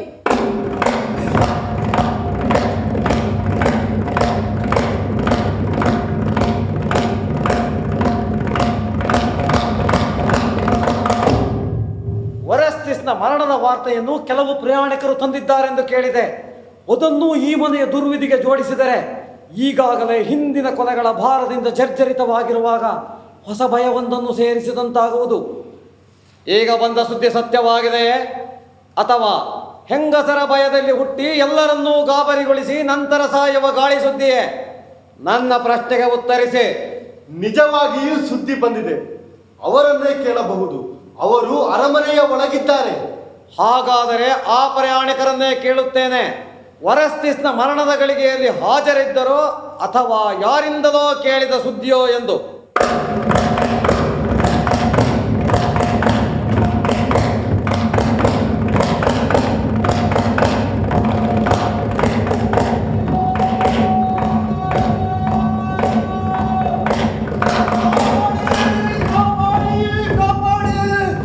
ಏನಾಯ್ತು? ಒಡೆಯ ಸಾವನ್ನಪ್ಪಿದ್ದಾನೆ. ಏನಂದೆ? ಒಡೆಯ ಒಡೆಯ ಸಾವು ಸಾವು ಸಾವು. ನಾನು ಕೂಗುವುದು ಯಾರಿಗೂ ಕೇಳಿಸುತ್ತಿಲ್ಲವೇ? ಕಿವುಡರಿದ್ದೀರಾ? ಇಲ್ಲ ನಿದ್ದೆ ಹೊಡೆಯುತ್ತಿದ್ದೀರಾ? ಮಹಾರಾಣಿ ಅಂದ್ರೆ ಏನು ಮಾಡುತ್ತಿರುವಳು? ಮಹಾರಾಣಿ ಮಹಾರಾಣಿ ಮಹಾರಾಣಿ. ಏನು ಏನಿದೆಲ್ಲ? ಇಷ್ಟು ಕೋಲಾಹಲವೇಕೆ? ನನಗೆ ಅನ್ನಿಸುತ್ತದೆ ಸತ್ತವರು ಬದುಕಿದವರನ್ನು ಕೊಲೆ ಮಾಡಲಿಕ್ಕೆ ಎದ್ದು ಬಂದಿದ್ದಾರೆ ಎಂದು. ಸತ್ತವರು? ಅಯ್ಯೋ ದೇವರೇ, ಸತ್ತವರೇ? ಹೌದು. ಯಾವ ಅರ್ಥದಲ್ಲಿ ಹೇಳುತ್ತಿ ಎಂದು ಗೊತ್ತಾಯಿತು ಬಿಡು. ನಿಜ, ನಾವು ಕೊಲ್ಲಲು ತಂತ್ರ ಹೂಡಿದ್ದೆವು. ಅಂತೆಯೇ ನಾವು ಕೂಡ ತಂತ್ರದಿಂದಲೇ ಸಾಯಬೇಕಾಗಿ ಬಂದಿದೆ. ಈಗ ಎಲ್ಲಿ ನನ್ನ ಕತ್ತಿ? ಸೋಲೋ ಅಥವಾ ಗೆಲುವೋ ಎಂದು ನಿರ್ಧಾರವಾಗಲಿ. ಈ ದೀರ್ಘವಾದ ಕಹಿಕತೆ ತನ್ನ ಕೊನೆಯ ಮಜಲನ್ನು ಮುಟ್ಟಿದೆ.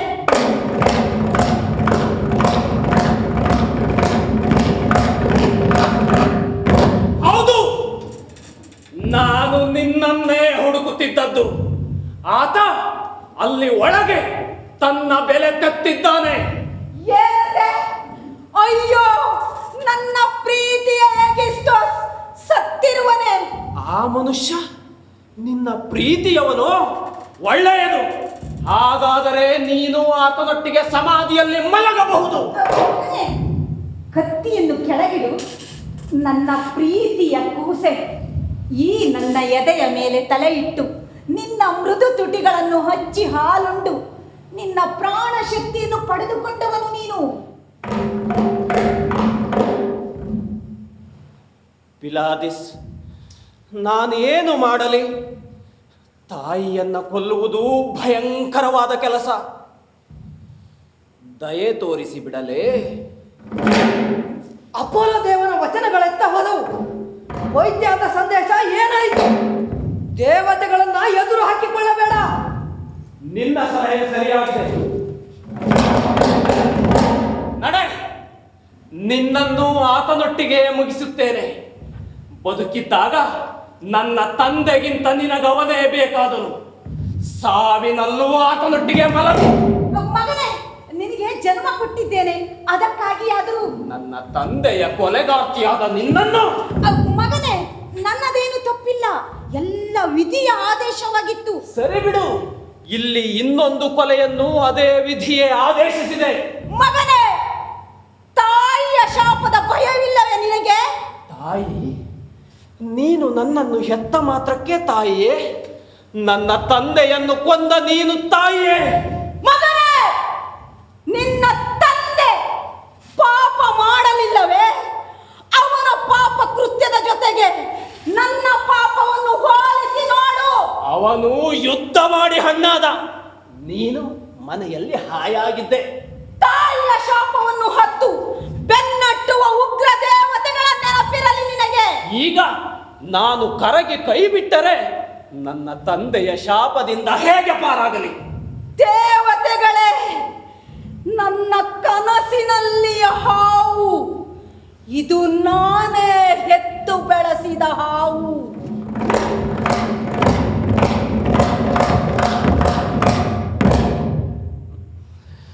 ನಿನ್ನ ಕನಸಿನಲ್ಲಿಯ ಭೀತಿ ಮುಂದೆ ಬರುವ ಸತ್ಯದ ಸೂಚನೆಯಾಗಿತ್ತು.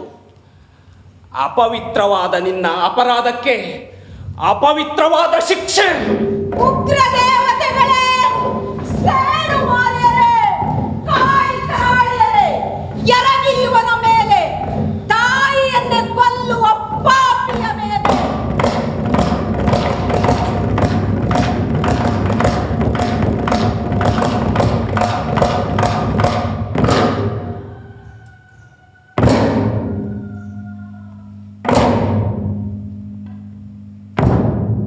ಇವರಿಬ್ಬರಿಗಾಗಿಯೂ ಶೋಕಿಸುತ್ತೇನೆ.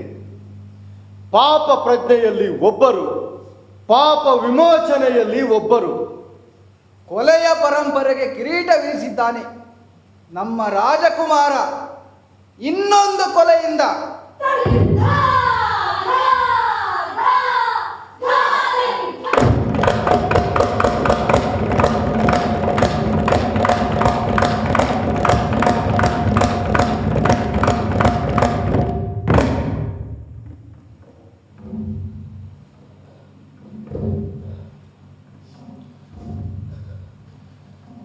ನನ್ನ ಬುದ್ಧಿ ಸ್ಥಿಮಿತ ಕಳೆದುಕೊಳ್ಳುತ್ತಿದೆ. ಹೃದಯದಲ್ಲಿ ಭೀತಿ ಆವರಿಸುತ್ತಿದೆ. ಏಕೆ ಹೀಗೆ? ನಾನು ನನ್ನ ತಾಯಿಯನ್ನ ಕೊಂದದ್ದು ಅಪೋಲೋ ದೇವನ ಆಣತಿಯಂತೆ. ಅವನ ಪವಿತ್ರ ಕ್ಷೇತ್ರಕ್ಕೆ ಹೋಗಿ ಪ್ರಾಯಶ್ಚಿತ್ತ ಮಾಡಿಕೊಳ್ಳುತ್ತೇನೆ. ಸದ್ಯ ದೇಶ ತೊರೆಯುತ್ತೇನೆ. ಎಲ್ಲವೂ ಒಳ್ಳೆಯದಾಗಿದೆ, ಮತ್ತೇಕೆ ಆತಂಕ? ನಮ್ಮನ್ನು ಗೋಳಾಡಿಸಿದ ಈ ಇಬ್ಬರು ರಾಕ್ಷಸರು ನಿನ್ನ ಖಡ್ಗಕ್ಕೆ ತುತ್ತಾಗಿದ್ದಾರೆ. ಮತ್ತೇಕೆ ಅಪಶಕುನದ ಮಾತು?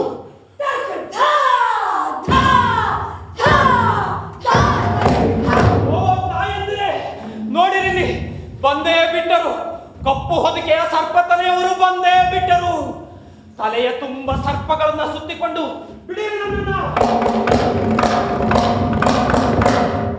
ಮಗನೇ, ಕರ್ತವ್ಯನಿಷ್ಠ ನೀನು. ಯಾವ ಭ್ರಮೆಯ ಕಲ್ಪನೆಗಳು ನಿನ್ನನ್ನು ಕಾಡುತ್ತಿವೆ? ಗೆಲುವು ನಿನ್ನದಾಗಿದೆ, ಇನ್ಯಾಕೆ ಭಯ? ನನಗೀ ಜೀವಂತ ಭೀಕರ ರೂಪಗಳು ಕಾಲ್ಪನಿಕವಲ್ಲ, ಅವನ್ನ ಗುರುತಿಸಬಲ್ಲೆ. ಇವು ನನ್ನ ತಾಯ ರಕ್ತಪಾತದಿಂದ ಕ್ರೋಧಗೊಂಡು ಪ್ರತೀಕಾರಕ್ಕಾಗಿ ಬೆನ್ನಟ್ಟಿ ಬಂದ ಪಶುಗಳಿವು. ಆ ರಕ್ತಪಾತದ ಸೂತಕ ಇನ್ನೂ ನಿನ್ನ ಮೇಲಿದೆ, ಅದರಿಂದಲೇ ನಿನ್ನ ಈ ಚಿತ್ತಭ್ರಮಣೆ. ಓ ದೇವ ಅಪೋಲೋ, ಹಾಗಾದರೆ ಹೋಗು ಬೇಗ. ಅವನೇ ನಿನ್ನನ್ನು ಈ ಸಂಕಟದಿಂದ ಪಾರು ಮಾಡುತ್ತಾನೆ.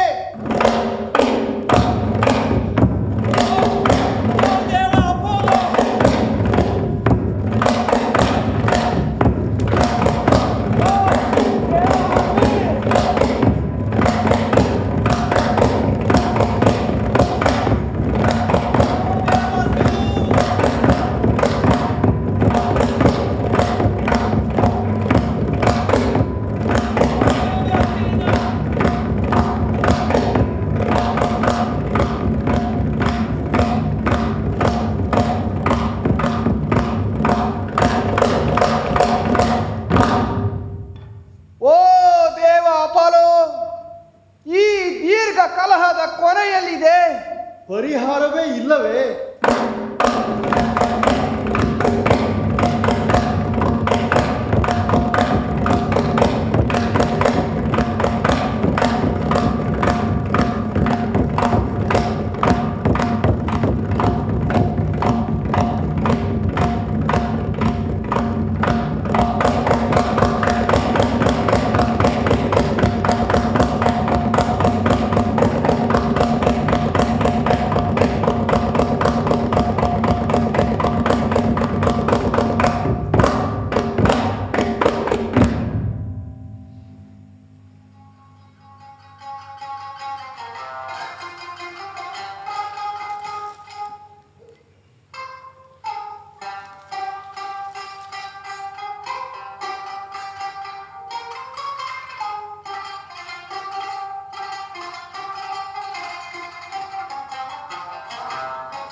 ನನ್ನನ್ನು ಪಾರು ಮಾಡು.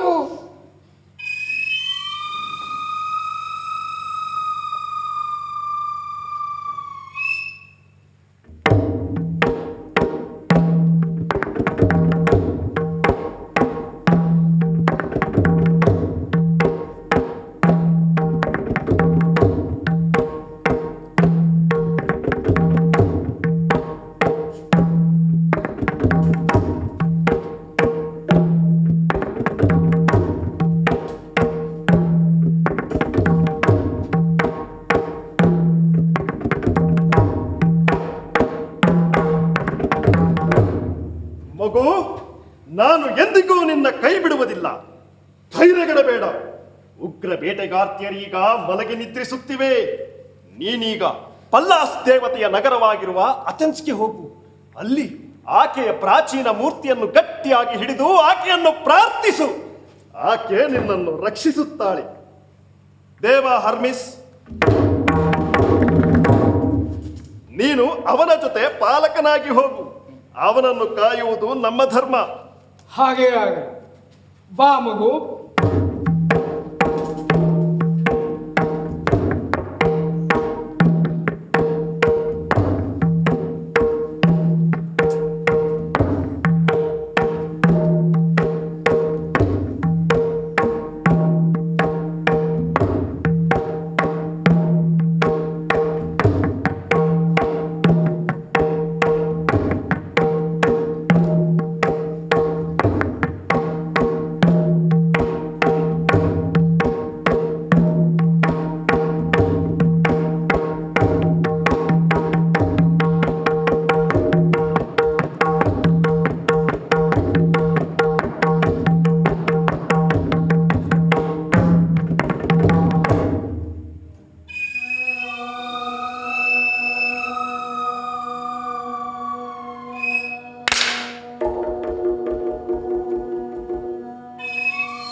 ಇನ್ನೂ ನಿದ್ದೆ ಹೊಡೆಯುತ್ತಿದ್ದೀರಾ?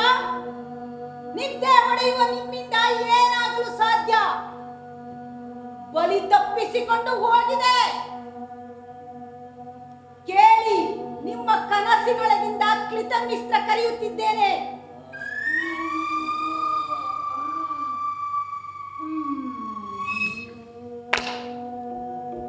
ಹೇಳುವುದಿಲ್ಲವೇ?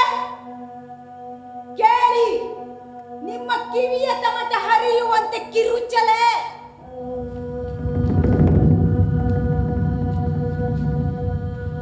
ಒರೆಸ್ತಿಸ್ ಪಾರಾಗಿ ಹೋಗಿದ್ದಾನೆ. ನಿಮ್ಮ ಬೇಟೆಯನ್ನು ನಿದ್ದೆಯಲ್ಲಿ ಹುಡುಕುತ್ತಿದ್ದೀರಿ. ಬೆನ್ನಟ್ಟುವ ಹುಚ್ಚು ನಾಯಿಗಳಂತೆ ಅರಚುತ್ತ ಓಡಿ ಸಾಯುವವರೆಗೆ ಅವನನ್ನು ಬೇಟೆಯಾಡಿ.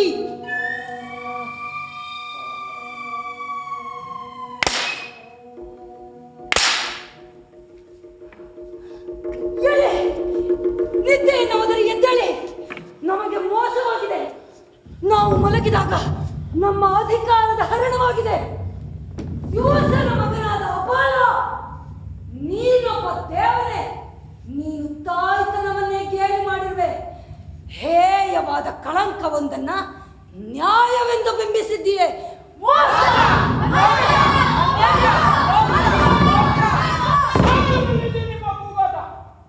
ಈ ಮಂದಿರವನ್ನು ಬಿಟ್ಟು ಈಗಿಂದೀಗಲೇ ಹೊರಟು ಹೋಗಿ. ಈ ಗೋಡೆಗಳ ಮಧ್ಯೆ ನಿಮಗೆ ಸ್ಥಳ ಇಲ್ಲ.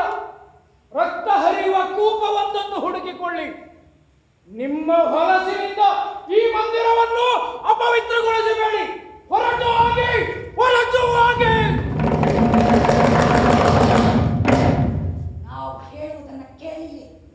ನಾವೆಂದಿಗೂ ಒರೆಸ್ತಿಸನನ್ನು ಬಿಡುವುದಿಲ್ಲ, ಬಿಡುವುದಿಲ್ಲ.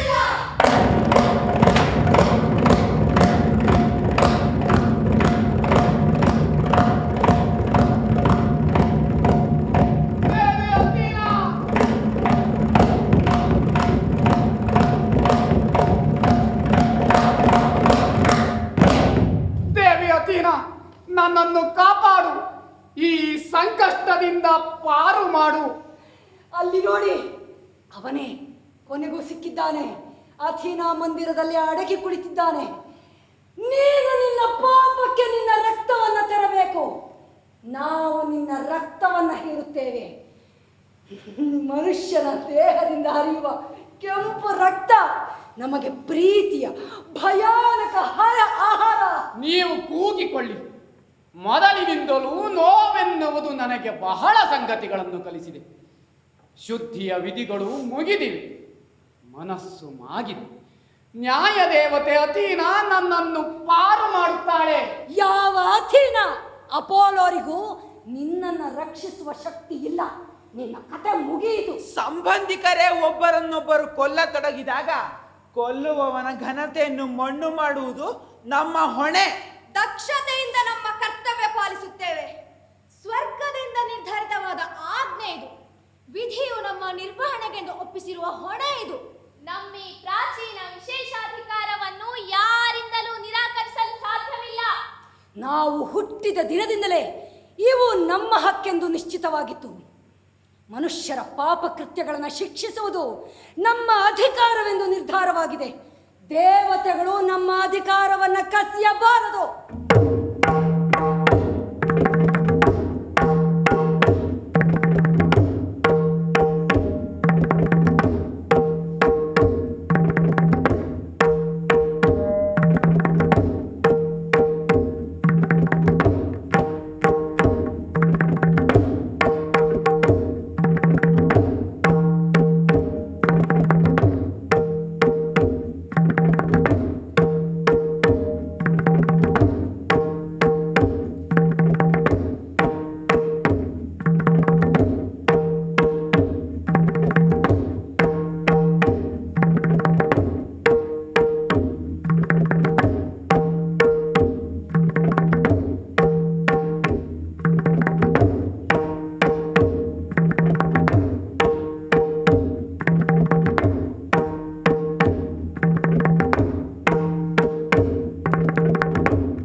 ಈ ಆಗಂತುಕ ಗುಂಪು ನನಗೆ ಭಯವನ್ನಲ್ಲ ಆಶ್ಚರ್ಯವನ್ನುಂಟು ಮಾಡಿದೆ. ಯಾರು ನೀವು? ನಿಮ್ಮೆಲ್ಲರನ್ನೂ ಕೇಳುತ್ತಿದ್ದೇನೆ. ಇಲ್ಲಿ ನನ್ನ ಮೂರ್ತಿಯನ್ನಪ್ಪಿ ಯಾಚಕನಂತೆ ಕುಳಿತಿರುವ ಈ ಮನುಷ್ಯ ಯಾರು ನೀವು?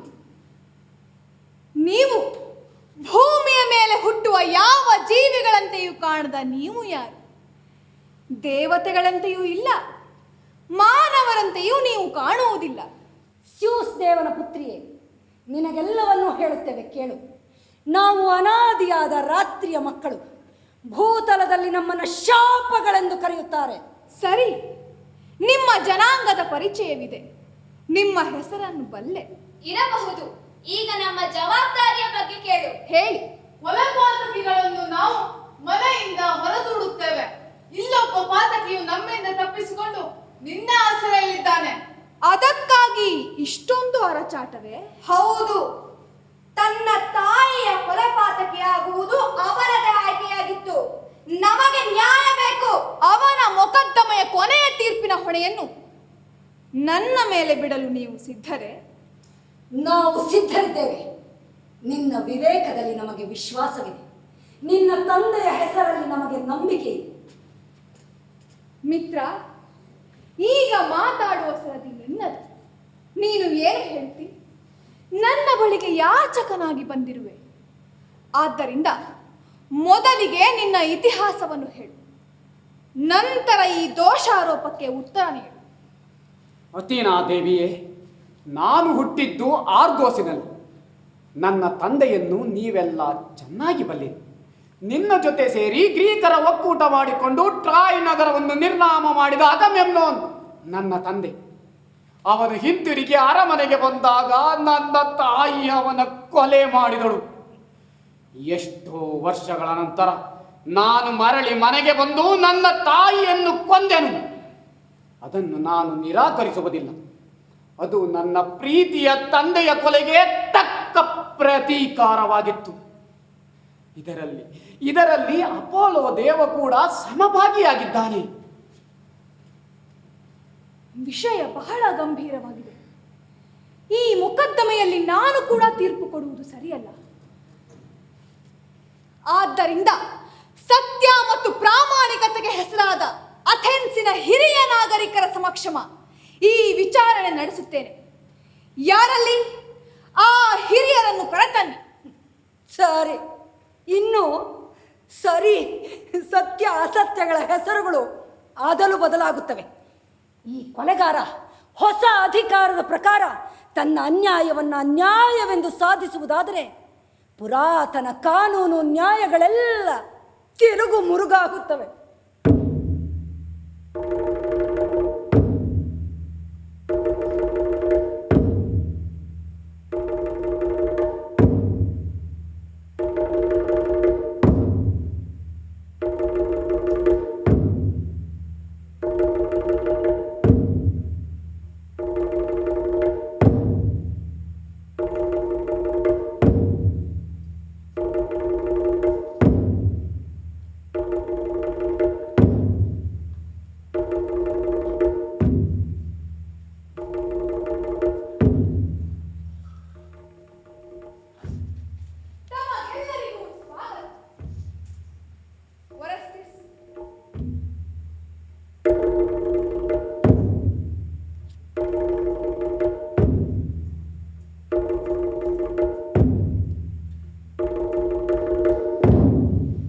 ಸರಿ, ನ್ಯಾಯಾಧಿಕರಣ ಸೇರಿದೆ. ವಿಚಾರಣೆ ಪ್ರಾರಂಭವಾಗುತ್ತದೆ. ಅಪೋಲೋ ದೇವರೇ, ನಿನ್ನ ಕಾರ್ಯಕ್ಷೇತ್ರವೇನಿದೆಯೋ ಅಷ್ಟನ್ನು ಮಾತ್ರ ನೀನು ನೋಡಿಕೋ. ಈ ಮೊಕದ್ದಮೆಯಲ್ಲಿ ನಿನ್ನದೇನು ಕೆಲಸ ಹೇಳೆ? ಸಾಕ್ಷಿಯಾಗಿ ನಾನು ಇಲ್ಲಿಗೆ ಬಂದಿದ್ದೇನೆ. ಈ ಮನುಷ್ಯ ಯಾಚಕರ ಕಾನೂನಿನ ಪ್ರಕಾರ ನನ್ನ ರಕ್ಷಣೆಯನ್ನು ಪಡೆದಿದ್ದಾನೆ. ಅವನು ತನ್ನ ತಾಯಿಯನ್ನು ಕೊಂದ ಕೃತ್ಯಕ್ಕೆ ನಾನು ಹೊಣೆ ಇರುವುದರಿಂದ ನಾನೀಗ ಅವನ ಪರ ವಾದಿಯಾಗಿದ್ದೇನೆ. ಅಲ್ಲ ಅಥಿನ, ನೀನು ಇದರ ವಿಚಾರಣೆಯನ್ನು ಯುಕ್ತ ರೀತಿಯಲ್ಲಿ ನಿನ್ನ ವಿವೇಕದ ಬೆಳಕಿನಲ್ಲಿ ನಡೆಸಿಕೊಡು. ಆಗಲಿ, ನೀವು ಪ್ರತಿವಾದಿಗಳಾಗಿರುವುದರಿಂದ ಮೊದಲು ಮಾತನಾಡಿ. ನಾವು ಸಂಖ್ಯೆಯಲ್ಲಿ ಬಹಳಷ್ಟು ಜನರಿದ್ದರು, ಕೆಲವೇ ಶಬ್ದಗಳು ಸಾಕು. ನೀನು ನಮ್ಮ ಪ್ರಶ್ನೆಗಳಿಗೆ ನೇರವಾಗಿ ಉತ್ತರಿಸಬೇಕು. ಮೊಟ್ಟ ಮೊದಲಿಗೆ ನೀನು ನಿನ್ನ ತಾಯಿಯನ್ನ ಕೊಂದಿರುವೆಯಾ? ಹೌದು, ಅದನ್ನು ನಿರಾಕರಿಸುವುದಿಲ್ಲ. ಒಳ್ಳೆಯದು, ಮೊದಲ ಸುತ್ತು ನಮ್ಮದಾಗಿದೆ. ಯಾವ ರೀತಿಯಲ್ಲಿ ನೀನು ಆಕೆಯನ್ನ ಕೊಂದೆ ಅದನ್ನು ನಮಗೆ ವಿವರವಾಗಿ ತಿಳಿಸು. ಕತ್ತಿಯಿಂದ ಆಕೆಯ ಎದೆಯನ್ನು ಸೀಳಿದೆ. ಯಾರ ಹೇಳಿಕೆ ಅಥವಾ ಯಾರ ಸೂಚನೆಯ ಮೇರೆಗೆ? ದೇವ ಅಪೋಲೋನ ಸೂಚನೆಯಂತೆ.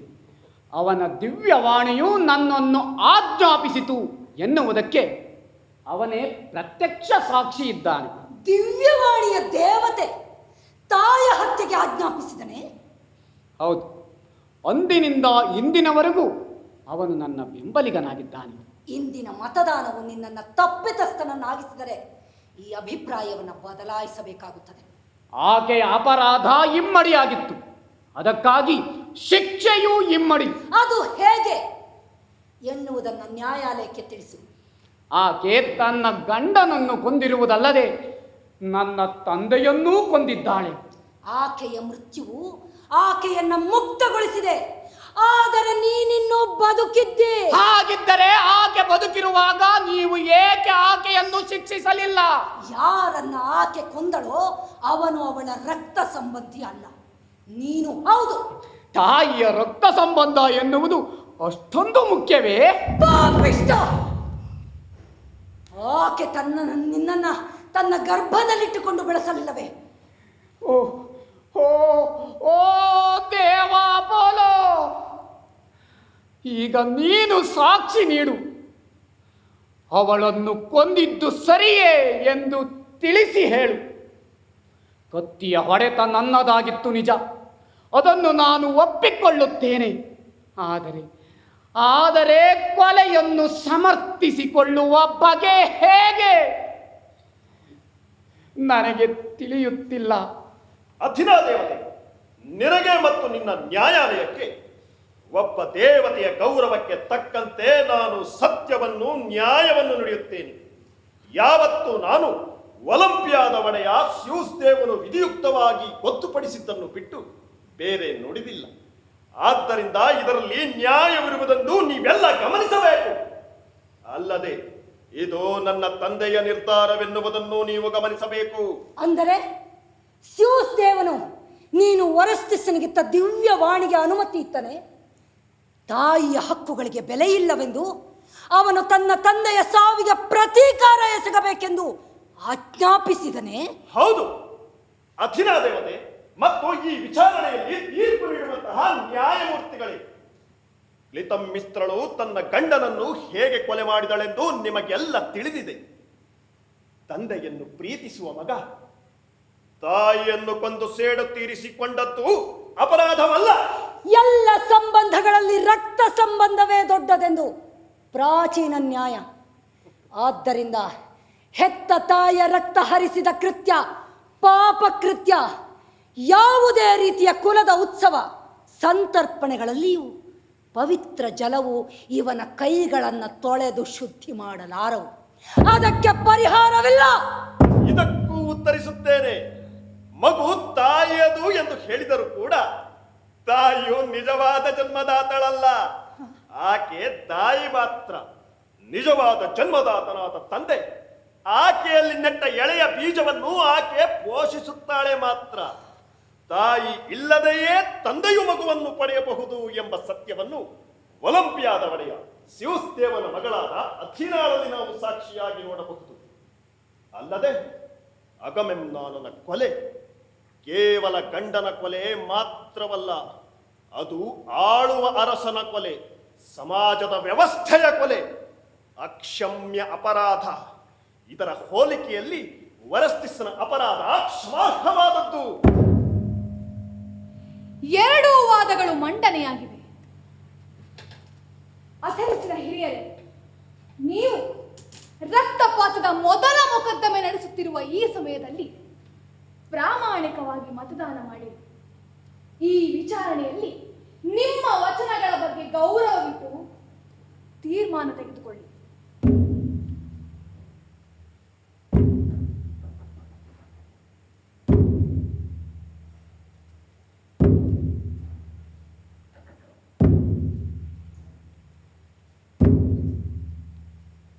ನಿಮಗೊಂದು ಸೂಚನೆ. ನಿಮ್ಮ ದೇಶಕ್ಕೆ ಬಂದಿರುವ ನಮ್ಮನ್ನ ನಿರ್ಲಕ್ಷಿಸಿ ಅವಮಾನ ಮಾಡಬೇಡಿ. ಇಲ್ಲದೆ ಹೋದರೆ ನಮ್ಮ ಕ್ರೋಧವನ್ನು ಎದುರಿಸಬೇಕಾದೀತು. ಭಯವಿರಲಿ ನನ್ನ ದಿವ್ಯವಾಣಿಯ ಬಗ್ಗೆ. ಇದು ಸ್ಯೂಸ್ ದೇವನ ವಾಣಿಯೂ ಕೂಡ. ಎರಡೂ ಹುಸಿಯಾಗದಂತೆ ನೋಡಿಕೊಳ್ಳಿ.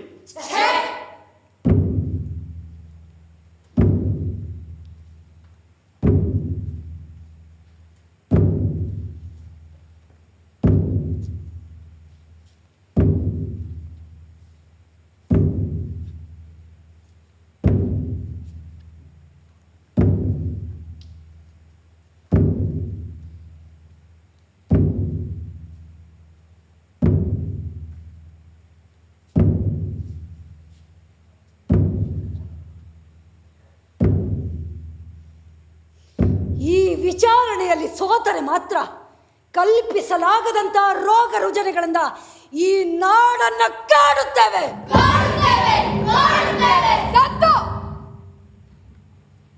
ಎಣಿಸಲು ನಿಯಮಿಸಿದ ಪಂಚರು ಮತಪಾತ್ರೆಯನ್ನು ತಂದು ಮತಗಳನ್ನು ಎಣಿಸಬೇಕು.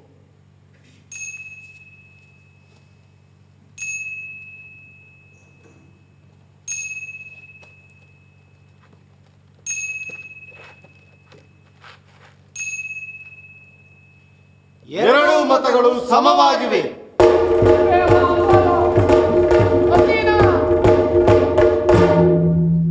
ಕೊನೆಯ ಮತವನ್ನು ನೀಡುವುದು ನನ್ನ ಕರ್ತವ್ಯವಾಗಿದೆ. ನಿಮ್ಮ ಮತಗಳ ಎಣಿಕೆಯ ನಂತರ ನನ್ನ ಮತವನ್ನು ಒರೆಸ್ತಿಸ್ಸನ ವಿನಂತಿಯ ಬೆಂಬಲವಾಗಿ ಹಾಕುತ್ತೇನೆ. ಯಾವ ತಾಯಿಯೂ ನನಗೆ ಜನ್ಮವಿತ್ತಿಲ್ಲ. ನಾನು ತಂದೆಯ ಮಗಳು. ತಂದೆಯೊಬ್ಬನ ಹಕ್ಕಿನ ಬಗ್ಗೆ ಎಲ್ಲಾ ಸಂಗತಿಗಳಲ್ಲಿ ಗಂಡಿನ ಯಜಮಾನಿಕೆಗೆ ನನ್ನ ಬೆಂಬಲವಿದೆ. ಗಂಡನನ್ನು ಕೊಂದ ಒಬ್ಬ ಹೆಂಗಸಿನ ಸಾವು ಅವನ ಸಾವಿನಷ್ಟು ದುರ್ಭರವಲ್ಲವೆಂದು ನಾನು ತೀರ್ಮಾನಿಸುತ್ತೇನೆ. ಆದ್ದರಿಂದ ಮತಗಳ ಎಣಿಕೆ ಎರಡೂ ಕಡೆ ಸಮಾನವಿದ್ದರೆ ಒರೆಸ್ತಿಸ್ ವಿಚಾರಣೆಯಲ್ಲಿ ಗೆಲ್ಲುತ್ತಾನೆ.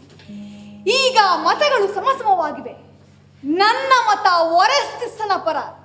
ಆದ್ದರಿಂದ ಒರೆಸ್ತಿಸ್ಸನನ್ನು ರಕ್ತಪಾತದ ಪಾಪದಿಂದ ಮುಕ್ತಗೊಳಿಸಲಾಗಿದೆ. ಈ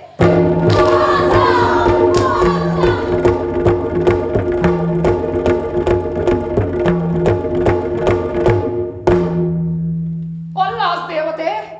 ನನ್ನ ಮನೆಯನ್ನು ಉಳಿಸಿದೆ ನೀನು. ಬಹಿಷ್ಕೃತನಾಗಿದ್ದ ನಾನು ಮರಳಿ ಮತ್ತೆ ಮನೆಗೆ ಬರುವಂತೆ ಮಾಡಿದೆ. ದೇವ ಅಪೋಲೋ, ಹಿರಿಯ ನಾಗರಿಕರೇ, ಅಥೆನ್ಸಿನ ಪ್ರಜೆಗಳೇ, ನಿಮಗೆಲ್ಲ ವಂದನೆಗಳು. ನಿಮ್ಮ ಪ್ರತಿಯೊಂದು ಹೋರಾಟವು ನಿಮ್ಮ ಶತ್ರುಗಳಿಗೆ ಮೃತ್ಯುವನ್ನು ತರಲಿ. ನಿಮಗೆಲ್ಲ ಯಶಸ್ಸು, ಗೆಲುವು ಸಿಗಲಿ. ಹೊಸಬರು ಹಳೆಯರನ್ನ ತುಳಿದು ಹಾಕಿದ್ದಾರೆ.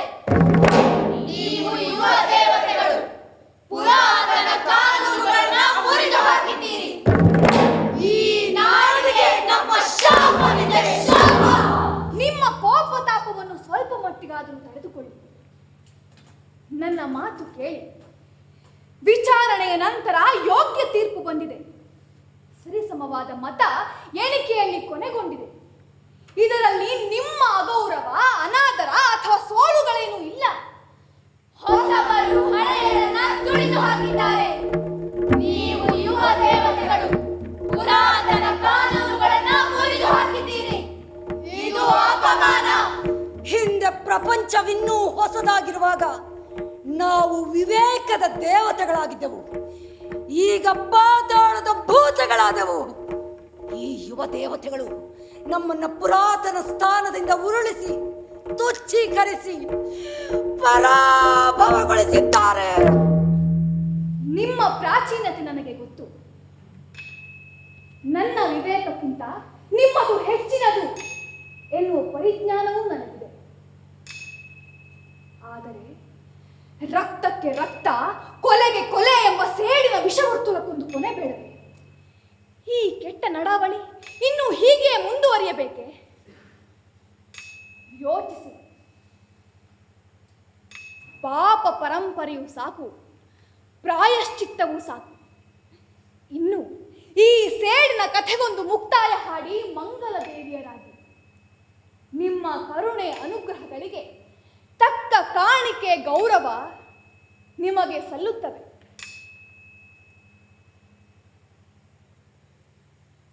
ಹಾಗೇ ಆಗಲಿ.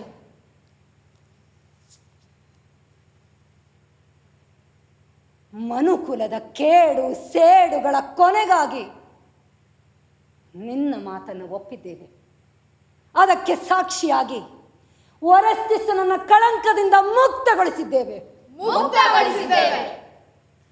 ಆದರೂ ಇದು ನೆಲಮಣ್ಣಿನ ಸತ್ಯದ ಮೇಲೆ ಗಂಡು ದರ್ಪದ ನ್ಯಾಯವು ನೆಲೆಗೊಂಡ ಕಥೆಯಾಗಿ ಇತಿಹಾಸದಲ್ಲಿ ದಾಖಲಾಗುತ್ತದೆ. ನಿಮ್ಮ ಕರುಣೆಯ ಈ ಮಾತುಗಳು, ನೀಡಿದ ಈ ವಚನಗಳು ಮನುಕುಲಕ್ಕೆ ನೆಮ್ಮದಿ ತಂದಿವೆ, ವಿವೇಕದ ಶ್ರೀಮಂತಿಕೆಯನ್ನು ಹೆಚ್ಚಿಸಿವೆ. ಅಥೆನ್ಸಿನ ಜನರೇ, ನಮ್ಮ ಹೊಸ ಅತಿಥಿಗಳು ಮುಂಬರುವ ವರ್ಷಗಳಲ್ಲಿ ನಮಗೆ ಸಂಪತ್ತು, ಶಾಂತಿಯನ್ನು ತರಲಿ. ಇವರನ್ನು ಸಂತಸ, ಸಂಭ್ರಮದಿಂದ ಸ್ವಾಗತಿಸಿರಿ.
ನಿತ್ಯ ಧ್ಯಾನ ಪರಿಶೋಧನ ದೇವ ದೇವ ಅಘನಾಶನ ದೇವ ದೇವ ಅಘನಾಶನ ಶಮಧಮ ವಿಭು ಸೌಖ್ಯ ಸಾರ ಶಮಧಮ ವಿಭು ಸೌಖ್ಯ ಸಾರ ಶಮಧಮ ವಿಭು ಸೌಖ್ಯ ಸಾರ ವಾಯಿ ಶಾಂತ